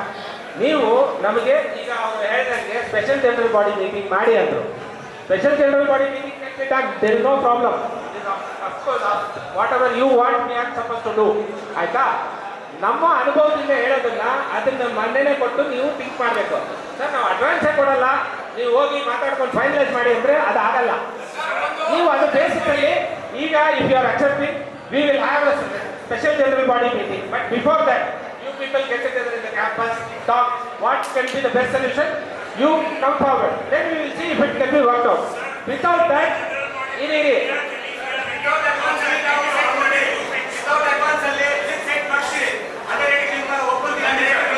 ನೋಡಿ ಇಲ್ಲ ನೀವು ಸರ್ ಅದು ನೀವು ಕರ್ಕೊಂಡ್ಬಂದು ತೋರಿಸಿ ಸರ್. ಅಲ್ಲಲ್ಲ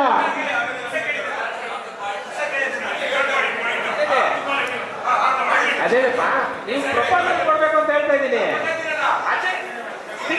ಬನ್ನಿ ಅಲ್ಲೇ ಮಾತಾಡೋಣ.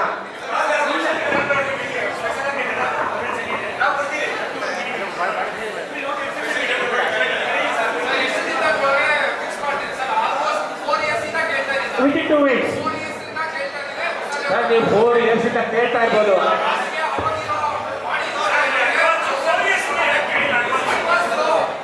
ನೀವು 4 years ಅಂದ್ರಿ, ಅಷ್ಟು ಸುಲಭ ಅಲ್ಲ ಸಿಗೋದು land.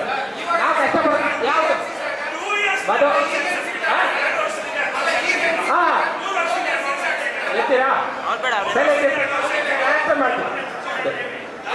2 years. 1 second. You have raised your point. Don't raise your voice. Raise your point. Raise your voice. Don't raise your voice. ಒಂದು ನಿಮಿಷ ನಾ ಹೇಳ್ತೀನಿ, ಕೇಳಿಸ್ತಾ ನನಗೆ. ಇರಿ ಒಂದು ನಿಮಿಷ ನಾ ಕೇಳ್ತೀನಿ, ನೀನು ಆನ್ಸರ್ ಮಾಡ್ತೀನಪ್ಪ. Wait. See, we have been doing survey. ನಮಗೆ ಪ್ರಾಸ್ಪೆಕ್ಟಿವ್ ಇವ್ರು ಮಾಡಿಕೊಡ್ತಾರೋ ಅನ್ನೋ ಧೈರ್ಯ ಇರಲಿಲ್ಲ. ಈಗ ಯಾರೋ ಇಬ್ರು ಕಮಿಟ್ ಆಗಿ ಸರ್ ಖಂಡಿತ ನಾವು ಮಾಡಿಕೊಡ್ತೀವಿ ಅಂದ ಮೇಲೆ ನಿಮ್ಮನ್ನ ಕೇಳ್ತಾ ಇರೋದು. ನಾವು ಸುಮ್ಮನೆ ನೀವು ಕೊಡ್ತೀರಾ? 2 ವರ್ಷದಿಂದ ನಾವು ಅಡ್ವಾನ್ಸ್ ತಗೊಂಡು ಇಟ್ಕೊಂಡಿರ್ಬೋದು. You would have asked the same question to me. Sir 2 ವರ್ಷ ಆಯ್ತು ತಗೊಂಡು ಏನು ಮಾಡಿಲ್ಲ. ಆ ಮಾತು ಬರಬಾರ್ದು ಅಂತ ಆ ಭಯ ಇಟ್ಕೊಂಡ್ರೆ ನಾವು ಅದಕ್ಕೆ ಫೇಸ್ ದಯವಿಟ್ಟು ವಿದಿನ್ 2 weeks ಜನ ಸ್ಪೆಷಲ್ ಮಾಡಿ ನೀವು ಫೇಸ್ ಫೈರ್ ಮಾತಾಡಿದ್ರಿ ಈ ವಿಷಯ ಡಿಸ್ಕಸ್ ಮಾಡೋಣ. Thank you.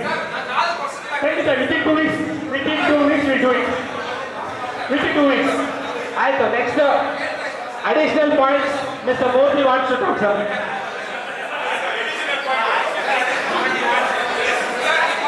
ಹಲೋ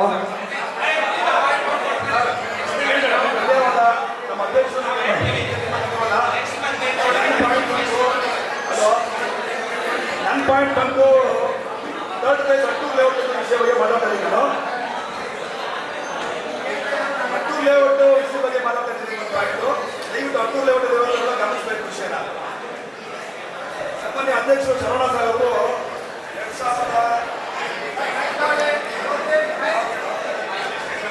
2022ರಲ್ಲಿ ಒಂದು ಸ್ಟೇಟ್ಮೆಂಟ್ ಅಡ್ಜಸ್ಟ್ಮೆಂಟ್ ಕೊಡ್ತಾರೆ. ಅವರಿಗೆ ಸಮಸ್ಯೆ ಬಂದಾಗ ಅಟ್ಟೂರು ಲೇಔಟ್ ಪ್ರೈವೇಟ್ ಲೇಔಟ್ ಆಗೋಗಿದೆ. ಇವಾಗ ಸಹಕಾರ ಸಂಘದ ಲೇಔಟ್ ಆಗಿದೆ. ಅದಕ್ಕೆ ಕ್ಯಾಲ್ಕುಲೇಷನ್ ಕೊಡಬೇಕು. ಅವರೇ ಒಂದು ರಿಟರ್ನ್ ಸ್ಟೇಟ್ಮೆಂಟ್ ಕೊಟ್ಟಿದ್ದಾರೆ ಸಹಕಾರ ಸಂಘಕ್ಕೆ. Attur layout is private property, private layout ಅಂತ ಬೆಳೆದ್ಮೇಲೆ ಈ ಸಭೆಯಲ್ಲಿ ಯಾಕೆ ಮಾತಾಡಬೇಕು? ಅಟ್ಟೂರು ಲೇಔಟ್ ವಿಷಯದ ಬಗ್ಗೆ, ಕುಂದುಕೊರತೆಗಳ ಬಗ್ಗೆ ಯಾಕೆ ಮಾತಾಡಬೇಕು? ಅವರು ಅಧ್ಯಕ್ಷರೇ ತಪ್ಪು ಮಾಡಿಬಿಟ್ಟು ಅಧ್ಯಕ್ಷ ಸ್ಥಾನದಲ್ಲಿ ಸಿಕ್ಕೊಂಡು ಈ ಥರ ಮಾತಾಡೋದು ಸರಿನಾ? ಬೇಕಾದ್ರೆ ನಿಮಗೆ ಕಾಪಿ ನೋಡಿದ್ರೆ 2022ರಲ್ಲಿ ಕೊಟ್ಟಿದ್ದಾರೆ, ಸವರ್ಣ ಸಾಹೇಬ್ರೆ ಸೈನ್ ಮಾಡಿದ್ದಾರೆ, ಅಧ್ಯಕ್ಷ ಸೈನ್ ಮಾಡಿದ್ದಾರೆ, ದಯವಿಟ್ಟು ಎಲ್ಲ ನೋಡ್ಬೋದು. ಅಟ್ಟೂರು ಲೇಔಟ್ ಸಂಬಂಧಪಟ್ಟಂಗೆ ಎಲ್ಲ ಯಾರ್ಯಾರು ಮನೆ ಕಟ್ಕೊಂಡಿದ್ದಾರೋ ಅವ್ರು ಸಂಬಂಧಪಟ್ಟಂಗೆ ಅವರೇ ಖುದ್ದಾಗಿ ಹೇಳಿದರೆ private property as a society property ಅಲ್ಲ ಅಂತಾನೆ ಡಿಕ್ಲೇರ್ ಮಾಡಿದ್ದಾರೆ. ಇಲ್ಲಿ ನೋಡ್ಬೇಕಾದ್ರೆ ನೀವು ಬೇಕಾದ್ರೆ ಬಂದು ಕಾಪಿ ತಗೊಳ್ಬೇಕಾದ್ರೆ ಅರ್ಥ ಆಯ್ತಾ? ಒಂದು ಅದಾದ್ಮೇಲೆ ಇನ್ನೊಂದು ಮುಖ್ಯ, ನಾನು ಬಂದಾಗಿದ್ದ ಫಸ್ಟ್ ಮೀಟಿಂಗ್ ಸಡಲಾಗಿದೆ ಕೇಳ್ತಾ ಇದ್ದೀನಿ, ಮೈ ಕೊಟ್ಟಿಲ್ಲ, ಬೇರೆಯವ್ರನ್ನ ಮಾತಾಡಿದ್ರೆ ಇವಾಗ ನಾನು ಮಾತಾಡ್ತಾ ಇದ್ದೀನಿ, ದಯವಿಟ್ಟು ಎಲ್ಲ ಕೂತ್ಕೊಳ್ಳಿ ಕೇಳಬೇಕು. ನಮ್ಮ ಹತ್ರ ಆಧಾರ ಇದೆ, ಆಧಾರ ಇಟ್ಕೊಂಡೆ ಮಾತಾಡ್ತಾ ಇದ್ದೀನಿ ನಾನು, ಸುಮ್ಮನೆ ಎಲ್ಲ ಬುಡಬಡಿಕೆ ಮಾತಾಡ್ತಾ ಇಲ್ಲ. ಅರ್ಥ ಆಯ್ತಾ? ಅಧ್ಯಕ್ಷರು ಇದಕ್ಕೆ ಉತ್ತರ ಕೊಡಬೇಕು ದಯವಿಟ್ಟು, ಓಕೆನಾ? ಸಂಬಂಧಪಟ್ಟಾಗ ಸೆಕೆಂಡ್ ಫೇಸು ಸಹಕಾರ ನಗರ ವಿಷಯದ ಬಗ್ಗೆ ಮಾತಾಡಬೇಕು ಅಂತಾಗಿದೆ. ಸಹಕಾರ ನಗರ ವಿಷಯದ ಬಗ್ಗೆ ಮಾತಾಡಬೇಕು ಅಧ್ಯಕ್ಷರಾಗಿರಲಿ ಅಥವಾ ಸೆಕೆಂಡ್ ನಗರ ತಗೊಳ್ಳಬೇಕಾಗುತ್ತೆ. ಪರ್ಟಿಕ್ಯುಲರ್ 172, 123 ಬಗ್ಗೆ ಮಾತ್ರವೇ 65 ವರದಿಯಲ್ಲಿ ಮೆನ್ಷನ್ ಮಾಡಿದ್ದೀರಾ, 68 ಆರಲ್ಲಿ ಮೆನ್ಷನ್ ಮಾಡಿದ್ದೀರಾ. ಅದರಲ್ಲೇನು 60 ಸೈಟ್ಸು ಮೆಂಬರ್ ಅಲ್ಲ, ನಾನ್ ಮೆಂಬರ್ ಅಲ್ಲ ಅವರು ಅಂತ ರಿಜಿಸ್ಟರ್ ಮಾಡ್ತಾರೆ. ಬಟ್ ನೀವಲ್ಲ, ಸೊಸೈಟಿ ಇದ್ದಂತ ಹಳೆ ಡೈರೆಕ್ಟರ್ಗಳು ಪ್ರೆಸಿಡೆಂಟ್ ಯಾರಿದ್ರು ಅವ್ರಿಗೆ ನೀವು ಅವರು ಮಾಡಿದ್ದಾರೆ, ನಿಮ್ಮ ದಾಖಲೆಗಳಿದೆ, ನಮ್ಮ ಮೇಲೆ ಕಂಪ್ಲೇಂಟ್ ಅನ್ನು ಮಾಡಿದ್ದಾರೆ, ಅಪ್ಲೈ ಮಾಡಿದ್ದಾರೆ. ಅವರಿಗೆ ಎಕ್ಸ್ಕ್ಯೂಷನ್ ಅವರು ಕಂಪ್ಲೇಂಟ್ ಮಾಡಿದ್ದಾರೆ. ಅದ್ರ ಬಗ್ಗೆ 10 ಸೈಟ್ಸು ನಾನ್ ಮೆಂಬರು ಎಂಪ್ಲಾಯ್ನೂ ಅಲ್ಲ ಅವರು ಅಂತ ಕೊಟ್ಟಿದ್ದಾರೆ. ಅದ್ರ ಬಗ್ಗೆ ನೀವೇನಾದ್ರು ಯಾಕೆ ನೀವು ಅದಕ್ಕೆ ನೀವು ಯಾಕೆ 65 ವರದಿಯೂ ಮಾಡಿಲ್ಲ, ಅದನ್ನ 68 ಯಾಕೆ ಅದನ್ನು ತರಲಿಲ್ಲ ಅಂತ ಒಂದು ಪ್ರಶ್ನೆ ಆಯ್ತಾ ಸರ್? ಅದು ನೀವು ಅದಕ್ಕೆ ನಿಮ್ಗೆ ದುಡ್ಡು ಖರ್ಚಾಗ್ತಿರಲಿಲ್ಲ, ನಿಮಗೆ ಕೇಸಿಗೆ ಹೋಗೋದು ಹೇಳ್ತಾರಲಿಲ್ಲ, ಆ ಡಾಕ್ಯುಮೆಂಟ್ನ ಪ್ರೊಡ್ಯೂಸ್ ಮಾಡಬೇಕಾಗಿತ್ತು, ಯಾಕೆ ಮಾಡಲಿಲ್ಲ ನೀವು? ಪರ್ಟಿಕ್ಯುಲರ್ ಆಗಿ ಬೇಕು ಅಂತಾನೆ 170 ಮಾತ್ರನೇ ಮೆನ್ಷನ್ ಮಾಡಿಲ್ಲ, ಸರಿ ನಾವು ಸರ್? ಅದಕ್ಕೆ ಒಂದು ಉತ್ತರ ಕೊಡಬೇಕು. ಅದಾದಮೇಲೆ ಒಂದು ಪಾರ್ಕ್ ಜಾಗದಲ್ಲಿ ಎನ್ಕ್ರೋಚ್ಮೆಂಟ್ ಮಾಡ್ಕೊಂಡಿದ್ದಾರೆ ಅಂತ ನೀವು ವರದಿ ಮಾಡಿದ್ದೀರಾ. 68 ವರದಿಯಲ್ಲಿ ಒಂದು ಪಾಯಿಂಟ್ಸ್ ಇದೆ, ದಯವಿಟ್ಟು ಕೇಳಿ. ಎಲ್ಲರೂ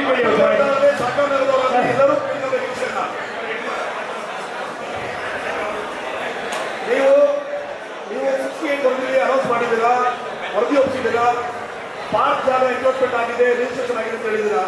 330/1 330/9 ಆಗಿದೆ ಅಂತ ಹೇಳಿದ್ದೀರಾ. ಬಟ್ ವರದಿಯಲ್ಲಿ 330/3 ಮಾತ್ರ ಡಾಕ್ಯುಮೆಂಟ್ ಕೊಟ್ಟಿದ್ದೀರಾ, ಬೇರೆ ಡಾಕ್ಯುಮೆಂಟ್ ಯಾಕೆ ಕೊಟ್ಟಿಲ್ಲ ನೀವು? ಯಾಕೆ ಕೊಟ್ಟಿಲ್ಲ? ಉದ್ದೇಶಪೂರ್ವಕವಾಗಿ ಮಾಡ್ತಾರೆ ನೀವು ಕೆಲಸನ ಅಂತ ನನ್ನ ಉದ್ದೇಶ, ನನ್ನ ಪಾಯಿಂಟ್, ನನ್ನ ಹೇಳೋದು ಕೇಳಬೇಕು. ಈ ಉದ್ದೇಶಪೂರ್ವಕವಾಗಿ ಮಾಡಿದ್ದೀರಾ ಅಂತ ನನ್ನ ಆಪಾದನೆ, ಹೌದಾ ಸರ್? ಹಲೋ,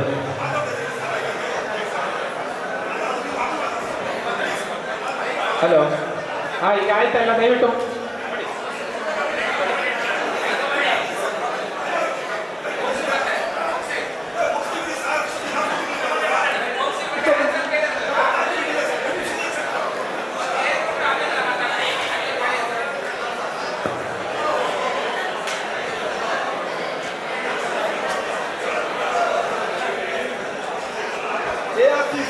JRC ಅವರು ಕೊಟ್ಟಿರೋ ಪ್ರಕಾರ 29 ಅಡಿ ಪ್ರಕಾರ, ಇವಾಗ ಆಕ್ಟ್ ಪ್ರಕಾರ ಇಂದಿನ ಆಡಳಿತ ಮಂಡಳಿ ಅಧ್ಯಕ್ಷರು ಎಲ್ಲರೂ ಹಲೋ, ದಯವಿಟ್ಟು ಸೈಲೆಂಟ್ ಆಗಿರಿ, ಕೇಳಿಸ್ತಾ ಇಲ್ಲ, ನೀವು ಹತ್ರ ಇಟ್ಕೊಂಡು ಮಾತಾಡಿ. ಕ್ರಮ ತಗೋಬೇಕು ಅಂತ ಆದೇಶ ಮಾಡಿದ್ದಾರೆ 68 ವರದಿಯಲ್ಲಿ. ಈಗ ಎಲ್ಲರಿಗೂ ನೋಟಿಸ್ ಕೊಟ್ಟಿದ್ದೀರಾ, first phase, second phase, third phase, fourth phase. ನೀವು ಕೊಟ್ಟಿಲ್ಲ. ಆ ಸಮಯದಲ್ಲಿ ಯಾವ್ಯಾವ ಲೇಔಟ್ ಮಾಡಿದ್ರು ಆ ಲೇಔಟ್ಗೆ ಸಂಬಂಧಪಟ್ಟ ಪದಾಧಿಕಾರಿಗಳಿಗೆ ನೀವು ನೋಟಿಸ್ ಕೊಟ್ಟಿದ್ದೀರಾ. 15 to 20 ಇಯರ್ಸ್ ಅಲ್ಲಿ ಯಾವ ವರ್ಷ, ಆ ವರ್ಷ 5 ವರ್ಷ ಇದ್ದಂತ ಪದಾಧಿಕಾರಿಗಳಿಗೆ ಮಾತ್ರ ಕೊಟ್ಟಿದ್ದೀರಾ. ಇದನ್ನ ಈ ಹಳೆ ಆಡಳಿತ ಮಂಡಳಿ ಸದಸ್ಯರುಗಳು ಅಥವಾ ಆಫೀಸ್ ಬೇರರ್ಸ್ ಯಾರಿದ್ದಾರೆ ಅವ್ರ ಮೇಲೆ ಯಾಕೆ ಕ್ರಮ ಜರುಗಿಸಿಲ್ಲ ಅಂತ ನನ್ನ ಅಧ್ಯಕ್ಷರ ಭಾಷಣದಲ್ಲೂ ಹೇಳಿದೆ, ಆ ಪಾಯಿಂಟ್ ಡಿಸ್ಕಸ್ ಆದಾಗಲೂ ಹೇಳಿದೆ. ನಾವು ಈಗಿನ ಪರಿಸ್ಥಿತಿಯಲ್ಲಿ ಕೋರ್ಟ್ ಕೇಸಿಗೆ ಖರ್ಚು ಮಾಡುವಂಥ ಫಂಡ್ಸ್ ನಮ್ಮ ಹತ್ರ ಇಲ್ಲ. ಸೊ ಪ್ರಯಾರಿಟಿ ಏನು ಕೊಟ್ಟಿದ್ವಿ ಅದನ್ನೇ ಮೆನ್ಷನ್ ಮಾಡಿದ್ದು. ಇದೆಲ್ಲ ಬಂದು ಇಮಿಡಿಯೇಟ್ ಪ್ರೊಡಕ್ಟಿವ್ ಇಲ್ಲ, financial effect notice. Okay, notice ನಾನು ಕೇಳಿರೋದು ವರದಿ 65 65, 68 ಪ್ರಕಾರ ನೀವು ಯಾಕೆ ವರದಿ ಒಪ್ಪಿಲ್ಲ ಅವರಿಗೆ ಮಾಡಿಲ್ಲ ಅಂತ ಕೇಳ್ತಾ ಇದ್ದೀನಿ. 65 ಅಲ್ಲಿ 65 ಮೂರು ಮತ ಕೊಟ್ಟಿದ್ದೀರಾ ದಯವಿಟ್ಟು ಬೇರೆ ಡಾಕ್ಯುಮೆಂಟ್ ಎಲ್ಲ ಯಾಕೆ ಕೊಟ್ಟಿಲ್ಲ ನೀವು ಅದಕ್ಕೆ ಪರಿವೀಕ್ಷಣೆ ಮಾಡೋದಕ್ಕೆ ಯಾಕೆ ಕೊಟ್ಟಿಲ್ಲ ಅಂತ ನನ್ನ ಪಾಯಿಂಟ್. ನೀವು ಬೇರೆ ಕೋರ್ಟ್ ಕೇಸ್ ಬಗ್ಗೆ ಮಾತಾಡ್ತಾರೆ ನಿಮ್ಮ ಹತ್ರ. ಅದೇ ಇವಾಗ ಯಾಕೆ ಆಕ್ಷನ್ ತಗೊಂಡಿಲ್ಲ ಅಂತ ಕೇಳ್ತಾ ಇದ್ದೀರಾ. ನಮಗೆ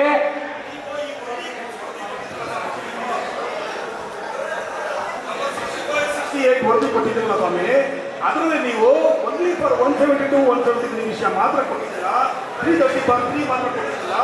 ಅದೇ ಲೇಔಟ್ ಅಲ್ಲಿ ಪಾರ್ಕ್ ಎನ್ಕ್ರೋಚ್ಮೆಂಟ್ ಆಗಿದೆ, 40 ಸೈಟ್ಗಳು ಮೆಂಬರು ಅಲ್ಲ ಎಂಪ್ಲಾಯಿಯೂ ಅಲ್ಲ ಅಂತ ಒಂದು ರಿಜಿಸ್ಟರ್ ಮಾಡಿದ್ದಾರೆ, ಪ್ರೀವಿಯಸ್ ಪ್ರೆಸಿಡೆಂಟ್ ಸೆಕ್ರೆಟರಿ ಮಾಡಿದ್ದಾರೆ. ಅದ್ರ ಬಗ್ಗೆ ಯಾಕಿದ್ರು ವರದಿ ಬರಲಿಲ್ಲ ಅಂತ ನನ್ನ ಪಾಯಿಂಟ್. ಉದ್ದೇಶಪೂರ್ವಕವಾಗಿ ಒಂದು ಪ್ರೀವಿಯಸ್ ಬೋರ್ಡ್ ಮೇಲೆ ಆಪಾದನೆ ಹೊರಿಸಿದ್ರು ನನ್ನ ಪ್ರಶ್ನೆ. ನೋಡಿ, ನಮಗೆ ನಾವು ಅಧಿಕಾರ ತಗೊಂಡ ಮೇಲೆ ದಯವಿಟ್ಟು ಕೇಳ್ಬಿಡಿ, ಯಾಕಂದ್ರೆ ಕ್ರೆಡಿಟ್ ಕೋಆಪರೇಟಿವ್ ಸೊಸೈಟಿ ಮೀಟಿಂಗ್ ಕೂಡ ಆಗಬೇಕು. ನಾವು ಸಮಯ ಮೀರ್ಬಿಟ್ಟಿದ್ದೀವಿ. ದಯವಿಟ್ಟು ಬೇಗ ಬೇಗ ನಾನು ಆನ್ಸರ್ ಮಾಡ್ತೀನಿ ಪಾಯಿಂಟ್ಸ್ ಎಲ್ಲ. ಈಗ ಇವರು ಒಂದು ಮಾತು ಕೇಳಿದ್ರು, ನೀವು ಹಿಂದಿನ ಆಡಳಿತ ಮಂಡಳಿ ಪದವಿ ಆಫೀಸ್ ಬೇರರ್ಸ್ ಆಗಲಿ ಅಥವಾ ಆಡಳಿತ ಮಂಡಳಿ ಸದಸ್ಯರ ಮೇಲೆ ಯಾಕೆ ಕ್ರಮ ಜರುಗಿಸಿಲ್ಲ ಅಲ್ವಾ? ಸೊ ಈ ಸೆಕ್ಷನ್ 65 ಅಡಿಯಲ್ಲಿ ಏನ ತನಿಖೆ ಮಾಡಕ್ಕೆ ಆದೇಶ ಬಂತು, ಅವಾಗ ಗೊತ್ತಿದ್ದು 172 and 173 ಮಾತ್ರ, ಇನ್ಕ್ಲೂಡಿಂಗ್ ನಾನು ಸಭೆ ಮುಂದೆ ಹೇಳ್ತೀನಿ.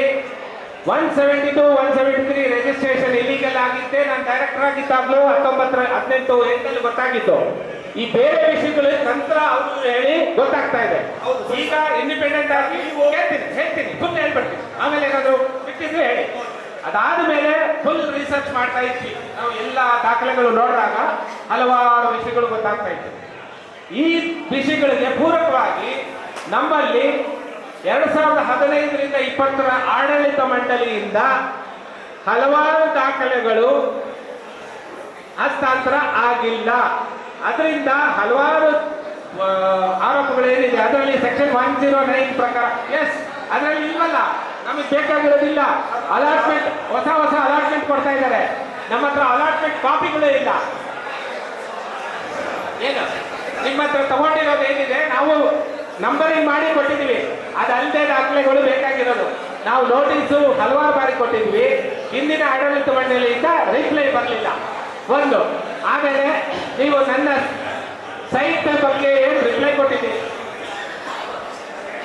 ಸೈಟ್ ಬಗ್ಗೆ ರಿಪ್ಲೈ ಅಂದ್ರೆ ಅಲ್ಲಿ ಕೊಟ್ಟಿರೋದು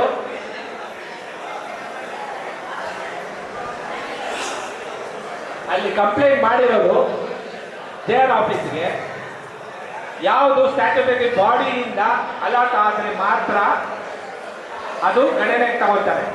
ನನಗೆ ನಮ್ಮ ಸೊಸೈಟಿ ಪರವಾಗಿ ಸೈಟ್ ನಂಬರ್ 98ನ್ನ Shri BK Raghavan as CPA holder ನನಗೆ ಮಾಡಿಕೊಟ್ಟಿರೋದು. ಒಂದೇ ಫುಲ್ ಹೇಳ್ಬಿಡ್ತೀನಿ, ಸೊಸೈಟಿ ಉಲ್ಲೇಖ ಇಲ್ಲ ಆಯ್ತಾ, ಸೊಸೈಟಿಯ ಉಲ್ಲೇಖ ಆ ಪಾಯಿಂಟ್ ನಾನು ಹೇಳಿದ್ದೀನಿ ಆಯ್ತಾ.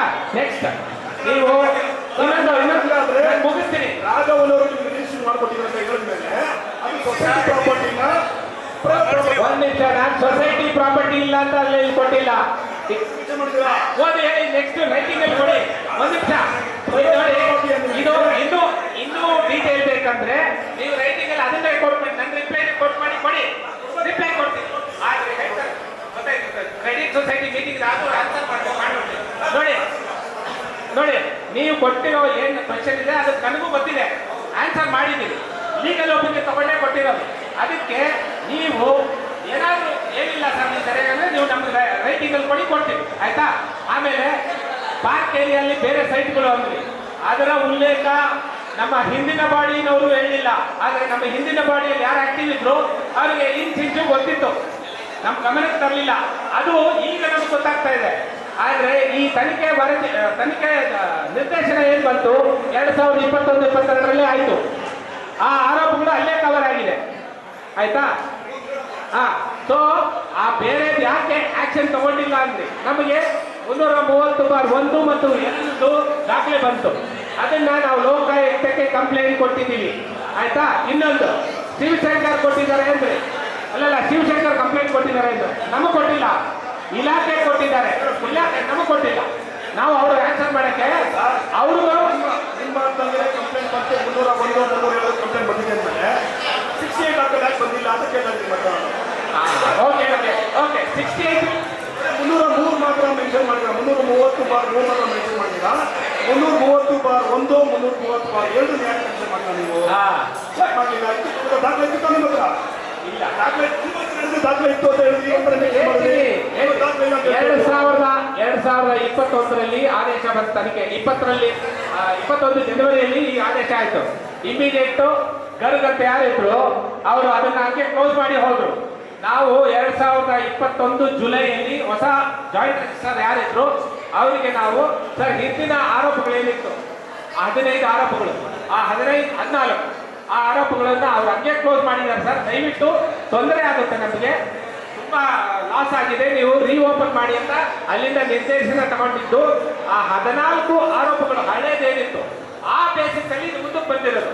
ನಮಗೆ ದಾಖಲೆ ಸಿಕ್ಕಿದ್ದು, ಈ ದಾಖಲೆ ಏನಿತ್ತು ಮಹೇಶ್ ಅವ್ರಿಗೆ ಸಿಕ್ಕಿದ್ದು ಆನ್ಲೈನ್, ಆಮೇಲೆ ನಾನು ನೋಡಿ ಕನ್ಫರ್ಮ್ ಆದ್ಮೇಲೆ ಲೋಕಾಯುಕ್ತಕ್ಕೆ ನಾವು ಕೊಟ್ಟಿದ್ದೀವಿ. ಇದೇನು ಕಾಪಿ ಇದೆ ಸೊಸೈಟಿ. ಆದರೆ ಇದರ ಏನ್ ತನಿಖೆ ನಡೀತಾ ಇದೆ ಇದರಲ್ಲಿ ಆಲ್ರೆಡಿ ನಾವು 2021 ನಮ್ಮಲ್ಲಿದ್ದ ದಾಖಲೆ ಕೊಟ್ಬಿಟ್ಟಿದ್ವಿ. ಒಂದು ತನಿಖೆ ಸ್ಟಾರ್ಟ್ ಆದ್ಮೇಲೆ ಪ್ರೆಷರ್ ನಾನೇನು ಕೊಡಕ್ಕಾಗಲ್ಲ. ಆರೋಪ ಏನಿತ್ತು ನಾವೇನು ಇನಿಷಿಯಲಿ ಕೊಟ್ಟು ಅದಕ್ಕೆ ಪೂರ್ವಕ ಕೊಟ್ಟಿದ್ದೀವಿ. ನಮಗೆ ಡೈರೆಕ್ಟ್ ಆಗಿ ಯಾರು ಈ ತರ ಇಂಥ ಸೈಟು ನೀವು ತನಿಖೆ ಮಾಡಿ ಅಥವಾ ಈ ತರ ಮಾಡಿದಾರೆ ಅಂತ ಯಾರು ನಮಗೆ ಕಂಪ್ಲೇಂಟ್ ಕೊಟ್ಟಿಲ್ಲ.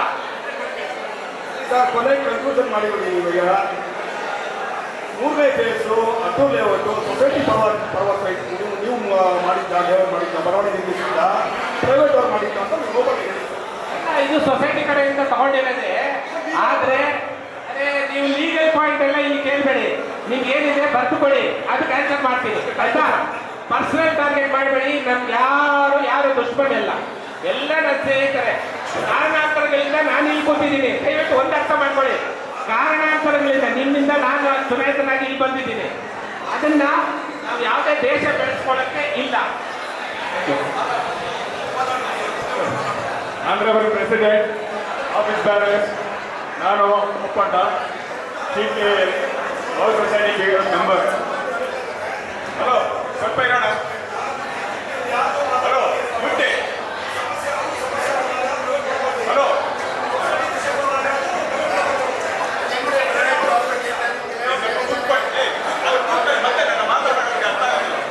ಹಲೋ ಸರ್, ನಾನು ಗೊತ್ತು. ನಾನು ಅಟ್ಟೂರು ಲೇಔಟ್ ಬಗ್ಗೆ ಮಾತಾಡಕ್ಕೆ ಬಂದಿದ್ದೀನಿ. ಅಟ್ಟೂರು ಲೇಔಟ್ 40/1 ಅದು ಅನಾನುಕೂಲ ಕಾರಣದಿಂದ ಸುಮಾರು ಒಂದು 10-15 ವರ್ಷ ಓಡಾಡ್ತಾ ಇತ್ತು. ಇವ್ರೇನ್ ಮಾಡಿದ್ರು, ಅರ್ಧ ಸೈಟ್ ಫಸ್ಟ್ BDA ಅಪ್ರೂವಲ್ ತಗೊಳ್ಳೋದಂತ ಎಲ್ಲ ಡಿಸೈಡ್ ಮಾಡಿದ್ರು. ಕಡೆಗೆ ಏನಾಯ್ತು, BDAಗೆ ಹೋದ್ರೆ ಖರ್ಚು ಜಾಸ್ತಿ ಆಗುತ್ತೆ, ನಾವು BBMPಗೆ ಹೋಗೋಣ ಅಂತ. ಕಡೆಗೆ BBMPಗೆ ಹೋಗಿ ಅದನ್ನ ಅಕ್ವೈರ್ ಮಾಡಲ್ಲ ಆಯ್ತು. ಕಡೆಗೆ ಅದಕ್ಕೊಂದು ಅಬ್ಜೆಕ್ಷನ್ ಬಂತು, ಯಾರೋ ಪ್ರೈವೇಟ್ ಅವನು ಕೇಸ್ ಹಾಕಿದ ಅಂತ. ಇವ್ರೇನ್ ಮಾಡಿದ್ರು, CKL ಹೌಸ್ ಬಿಲ್ಡಿಂಗ್ ಸೊಸೈಟಿ ಅವರು ಸ್ವಲ್ಪ ಜನರಿಗೆ ಸೈಟ್ನ ರಿಜಿಸ್ಟರ್ ಮಾಡಿ ಕೊಟ್ಟರು. ಇನ್ನು ಸ್ವಲ್ಪ ಜನರಿಗೆ ಸೈಟ್ ರಿಜಿಸ್ಟ್ರೇ ಮಾಡಲಿಲ್ಲ. ನಾವು ನಮ್ಮ ದುಡ್ಡು ಲಾಕ್ ಆಗಿತ್ತು. ಕಡೆಗೆ ಏನೇನು ಮಾಡಿದೆ, ನಾನೇ ದೊಡ್ಡ ಅಪ್ಲಿಕೇಶನ್ ಬ್ರಿಗೇಡಿಯರ್ ರೆಡ್ಡಿಗೆ ಕರೆದು ಕೊಟ್ಟೆ. ನಾನು ಬ್ರಿಗೇಡಿಯರ್ ರೆಡ್ಡಿಗೆ ಹೇಳಿದೆ, ಅವ್ರು ಮಾಡೋದು ತಪ್ಪು. ರಿಜಿಸ್ಟರ್ ಮಾಡುವಾಗ entire layout site has to be registered for every member. ಇವರು ಬೇರೆ ಸ್ವಲ್ಪ ಜನರಿಗೆ ಮಾಡಿ. ಕಡೆಗೆ great difficult my own best friend Ramesh secretary ಅವರು ಕರ್ಕೊಂಡೋಗಿ 40/1 ಅವರು ರಿಜಿಸ್ಟರ್ ಮಾಡೋ ಸೈಟ್ ನನಗೆ ನಾನು ಖುದ್ದು 61-62,000 ED ಅವ್ರ ಕೈಗೆ ಕೊಟ್ಟಿದ್ದೀನಿ. ಪ್ಲಸ್ 15,000 ಗ್ರೀಸಿಂಗ್ ಮನಿ. ಗೊತ್ತಾ ಏನು ಅಂತ? ಗೊತ್ತಾ ಗ್ರೀಸಿಂಗ್ ಮನಿ ಅಂತ? It is a bribe. They ask 15,000 rupees bribe for 30-40, 30,000 rupees for 60-40. ಅವರಿಗೆ ಕೈಗೆ ಕೊಟ್ಟಾಗ ಅವ್ರು ನನಗೆ ಒಂದು ರಿಸಿಪ್ಟ್ ಕೈಯಲ್ಲಿ ಬರೆದು ಕೊಟ್ಟರು. Apart from the society receipt, he gave me in writing a small receipt received from Oppanna 62,000 DD and 15,000 DD money. ನನ್ನ ರಿಸಿಪ್ಟ್ ಗ್ಲೋಬಲ್ ಇದೆ. ಇವತ್ತು ಈ my best friend, he has put case on 39 members who has retired. Great difficult. They have gone and constructed the house. ಈಗ case ಹಾಕಿ ಮೊನ್ನೆ lawyer ಹತ್ರ ಹೋಗುವಾಗ 25,000 per head ಅವನು lawyer fees ಕೇಳ್ದ. ಸರ್ವಣ ನನ್ನ ಕರ್ಕೊಂಡು ಹೋಗಿ ನಾನು ಅವರಿಗೆ ಕಾಲಿಗೆ ಅಡ್ಡ ಬಿದ್ದು ದಯವಿಟ್ಟು ನಮಗೆ ಕ್ಷಮಿಸಬೇಕು. ವೆಂಕಟೇಶ ಮೂರ್ತಿ ಇದ್ರು, ನಾವೆಲ್ಲ ರಿಟೈರ್ಡ್ ಎಂಪ್ಲಾಯೀಸು, ನಮ್ಮ ಹತ್ರ ದುಡ್ಡು ಇಲ್ಲ. ಅವರು 15,000 ಕೊಡಬೇಕು ಅಂತ ನನಗೆ ತುಂಬಾ ರಿಕ್ವೆಸ್ಟ್ ಮಾಡಿ 10,000 ಇದು ಬೇಕಾ? ಇವರು ಸೆಕ್ರೆಟರಿ ಇದ್ದು ನಮಗೆ ಇಲಾಖೆ ಮಾಡಿ ಈಗ ನಮ್ಮ ಮೇಲೆ ಕೇಸ್ ಕರೆಕ್ಟ್ ಆಗಿ ಜನರಲ್ ಬಾಡಿ ಅವರಿಗೆ ಮಾಡಿ ಕರೆಕ್ಟ್ ಆಗಿ ಇಲ್ಲ ಅಂತ ಹೇಳಿ, ಅವ್ರು ಮಾಡಿದ್ದು ಕರೆಕ್ಟ್ ಅಂತ ಹೇಳಿ ಜನರಲ್ ಬಾಡಿ ಹೇಳಿ, ಆಗ ನಾವೇನ್ ಮಾಡ್ಬೇಕು? ಅವ್ರ ಮೇಲೆ ಕ್ರಿಮಿನಲ್ ಕೇಸ್ ಹಾಕ್ಬೇಕಾಗಿ ರಿಟೈರ್ಡ್ ಅಲ್ಲಿ 77-78 ವಯಸ್ಸಲ್ಲಿ ನಾವು ಒಂದು ಮನೆ ಕಟ್ಟಿ ಅವ್ರ ಪಾಪ ಈಗ ಇವರೆಲ್ಲ ಬೀದಿಗೆ ಬಂದು ನಿಂತ್ಕೊಂಡು ಕೋರ್ಟ್ ಕೇಸಲ್ಲಿ ಲಾಯರ್ ಎದುರುಗಡೆ ನಿಂತ್ಕೊಂಡು ಈಗ ಮಾಡಿದ್ದು ಕರೆಕ್ಟ್ ಆಗಿರೋ ಆಗ ಎಕ್ಸಿಸ್ಟ್ ಮಾಡೋದು ಅವ್ರಿಗೆ ಗೊತ್ತಾಗ್ಲಿಲ್ವಾ?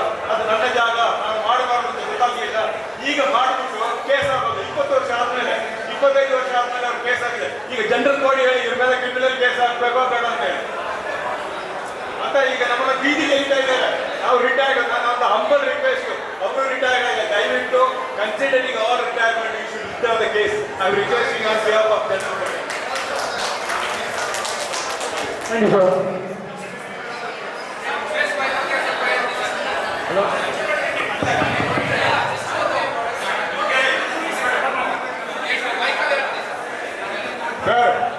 Sarvana, sorry. Namaste. Don't mistake me. Listen to me. You have been victimized by somebody, third party or second party. But because of the get of that people, ನೀನು ಕೇಳು. ನಾನು ರಿಕ್ವೆಸ್ಟ್ ಮಾಡಿದೆ, ನೀನು ಒಂದು ಕ್ರಿಕೆಟ್ ಪ್ಲೇಯರು, ನಾನು ಒಂದು ಹಾಕಿ player, sports spirit. ನಿನಗೆ ಯಾರ ಮೇಲಾದರೂ ಸಿಟ್ಟಿದ್ರೆ ಅವನ ಮೇಲೆ ಡೈರೆಕ್ಟ್ ಹಾಕು. ಈ 39 ಜನರ ಮೇಲೆ ಕೇಸ್ ಹಾಕಿ ಈಗ 39 ಜನರು ಒಂದು ಬೀರಲ್ಲಿ ನಿಲ್ಲಕ್ಕೆ ಮಾಡಿದ್ದಾರೆ, ಅದು ಕರೆಕ್ಟಾ? ನಿನಗೆ ಯಾರಾದ್ರ ಮೇಲೆ ನಿನಗೆ ಯಾರಾದ್ರೂ ನಾನು ನನ್ನ ಬಡಿಗಿನವರು ವೀರ ಫೀಡ್ಬ್ಯಾಕ್ ಟೈಪ್ ನನಗೆ ಯಾರಾದ್ರೂ ಮಾಡಿದ್ರೆ ನಾನು ಅವನಿಗೆ ಡೈರೆಕ್ಟ್ ಮಾಡಬೇಕು. ನೀವು ಅವನಿಗೆ ಡೈರೆಕ್ಟ್ ಮಾಡಿದ್ರೆ ನೀವು 39 ಜನರ ಮೇಲೆ ಕೇಸ್ ಹಾಕಿದ್ದು ಕರೆಕ್ಟಾ? ಕರೆಕ್ಟಾ? ಅದು ಕರೆಕ್ಟಾ? ನಾನು ಕೇಳ್ತೀನಿ, ನೀವು ಮಾಡಿದ್ದು ಕರೆಕ್ಟಾ? ಅದು ಬಿಡಿ, ನಾನು ಕೇಳಿ, ನಾನು ಜನರಲ್ ಬಾಡಿ ಅವ್ರನ್ನ ರಿಕ್ವೆಸ್ಟ್ ಮಾಡಿದಾಗ ಇಂಡಿವಿಜುವಲ್ ಮೇಲೆ ಏನಾದ್ರು ಕೇಳಪ್ಪ. ನಾನು ನಿಮ್ಮ ಬ್ಲೇಮ್ ಮಾಡ್ತಾ ಇಲ್ಲ, ನಾನು ರಮೇಶ್ ಹೇಳ್ತಾ ಯಾರು ರಮೇಶ್ ಹಾಕಿದ್ದು? ರಮೇಶ್ ಸ್ವಾಮಿ ಗೋಪಣ್ಣ ಸರ್, ಇದೇನಿಲ್ಲ, ಇದು ಇವರು ಕೊಲ್ಲೂರಾಗಿ ಮಾಡಿರೋದು. ಅವ್ರ ಅಣ್ಣ ಅಂತ, ಅವ್ರ ಅಣ್ಣಕ್ಕೂ ನಮ್ಗೇನ್ ಸಂಬಂಧ ಹೇಳಿ? ಸರಿ, ಇವರು ಕೊಲ್ಲೂರಾಗಿ ಮಾಡಿರೋದು.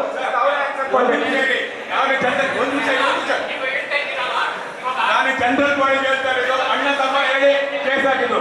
ರಮೇಶ್ ಎಲ್ಲದಕ್ಕೂ ಉತ್ತರ ಕೊಟ್ಟಿದ್ದೀವಿ, ಎಲ್ಲದಕ್ಕೂ ಉತ್ತರ ಕೊಟ್ಟಿದ್ದೀವಿ. Legally you fight, you have made so many complaint. Don't come to personal issue. ಇಲ್ಲಿ ಪರ್ಸನಲ್ ಮಾಡೋದಲ್ಲ, ಎಸ್ಐಟಿ ಬಗ್ಗೆ ಮಾತಾಡಿ. ನೀವು ಕೇಳಿದ್ದು ಕೊಟ್ಟಿದ್ದೀರಾ, ನಿನ್ನೆನೋ ಒಂದು ಕಂಪ್ಲೇಂಟ್ ಮಾಡಿದ್ದೀರಾ. ಈಗ ಸಭೆ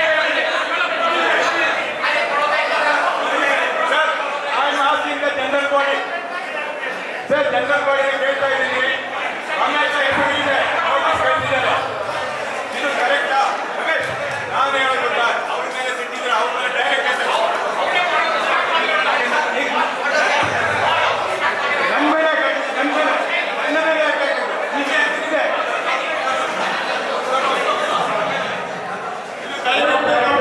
ಈಗ ಜನರಲ್ ಬಾಡಿ ರಿಕ್ವೆಸ್ಟ್ ಮಾಡ್ತೀನಿ.